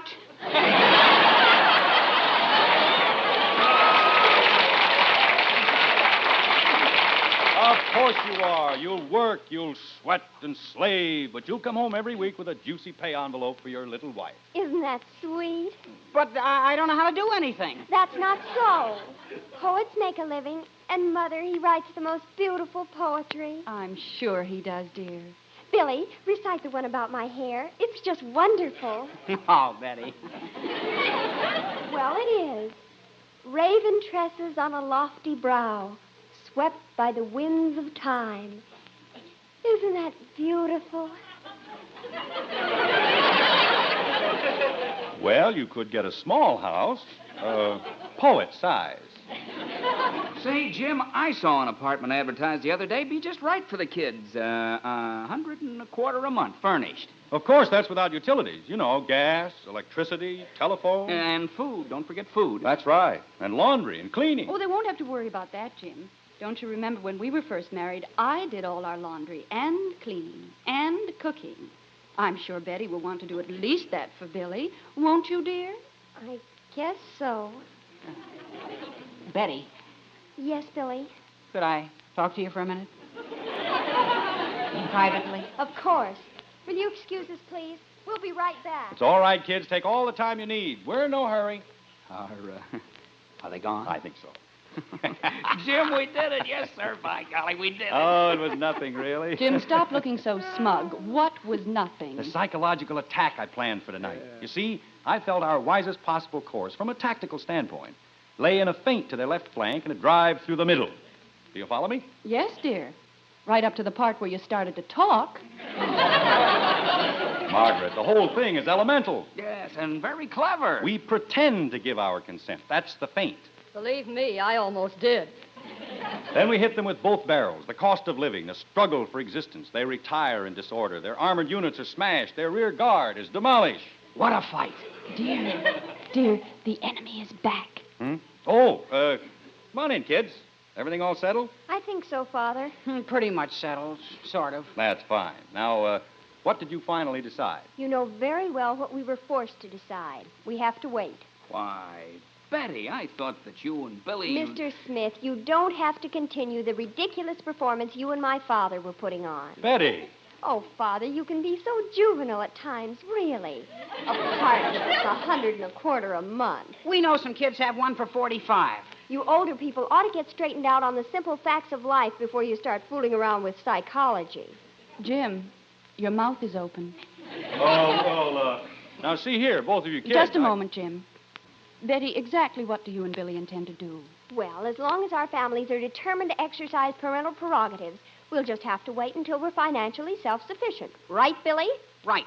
Well, I never.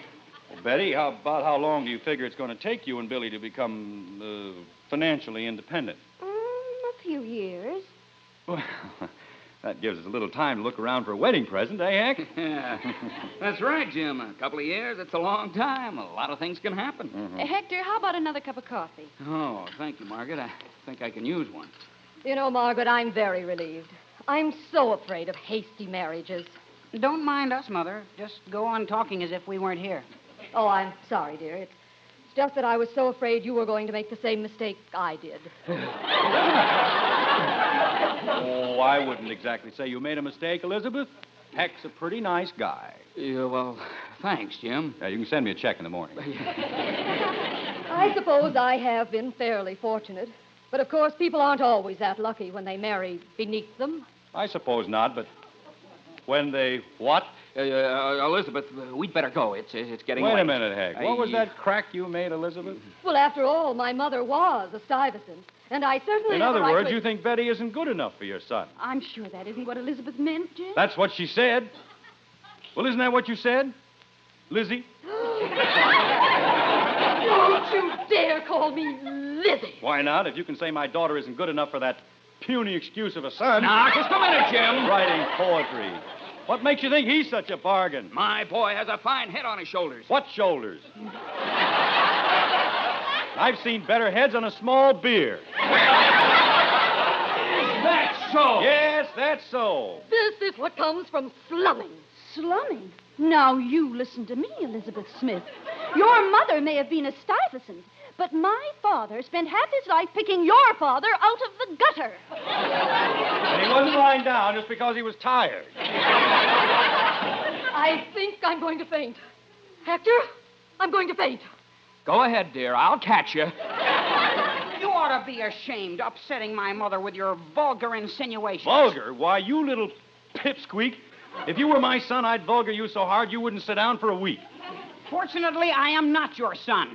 Peasant. Peasant? Don't you dare call my father a peasant, Billy Smith. Don't you dare. Well, that's what he is. He is not. He certainly is. Well, I'd rather be a peasant than a pipsqueak. Don't you call me a pipsqueak. I will if I want to. Pipsqueak. Peasant. I never want to see you again as long as I live. Well, you won't if I can help You're it. just an Hector. Just a minute, dear. Say, Jim. Sorry I lost my temper, Heck. Oh, that's all right. Say, Jim, that thing about...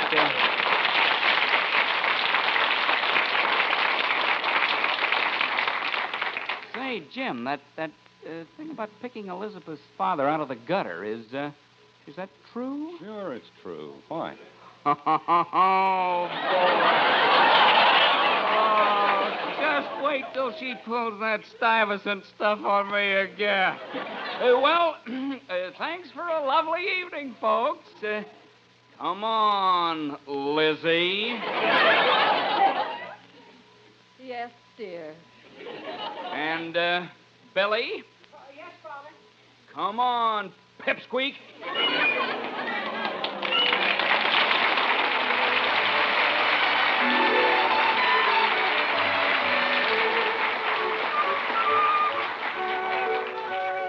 Well, we started with breakfast, and we might as well finish the same way. Let's drop in at the Hendersons at breakfast time the very next morning. The average children are still getting dressed. The average mother is racing around the kitchen. And the average father... Jim, where are you going? I got to rush, dear. Can't stop for breakfast. Just time to catch the bus. The bus, but I thought you Never said... mind what I said. Just tell Bud if he gets one scratch on that car, I'll brain him. All right, dear. I'll be home at the usual time. Be a good girl. I'll try, dear. Oh, Jim. Yes? Where did you leave the car keys? The keys? Oh, they're on the dresser. On top of Kathy's $2. Jim, Now what's the matter? remind me to tell you, you're an angel. I'm a dope. You are not. I've got witnesses. Oh, well, why should I argue? After all, Father knows best.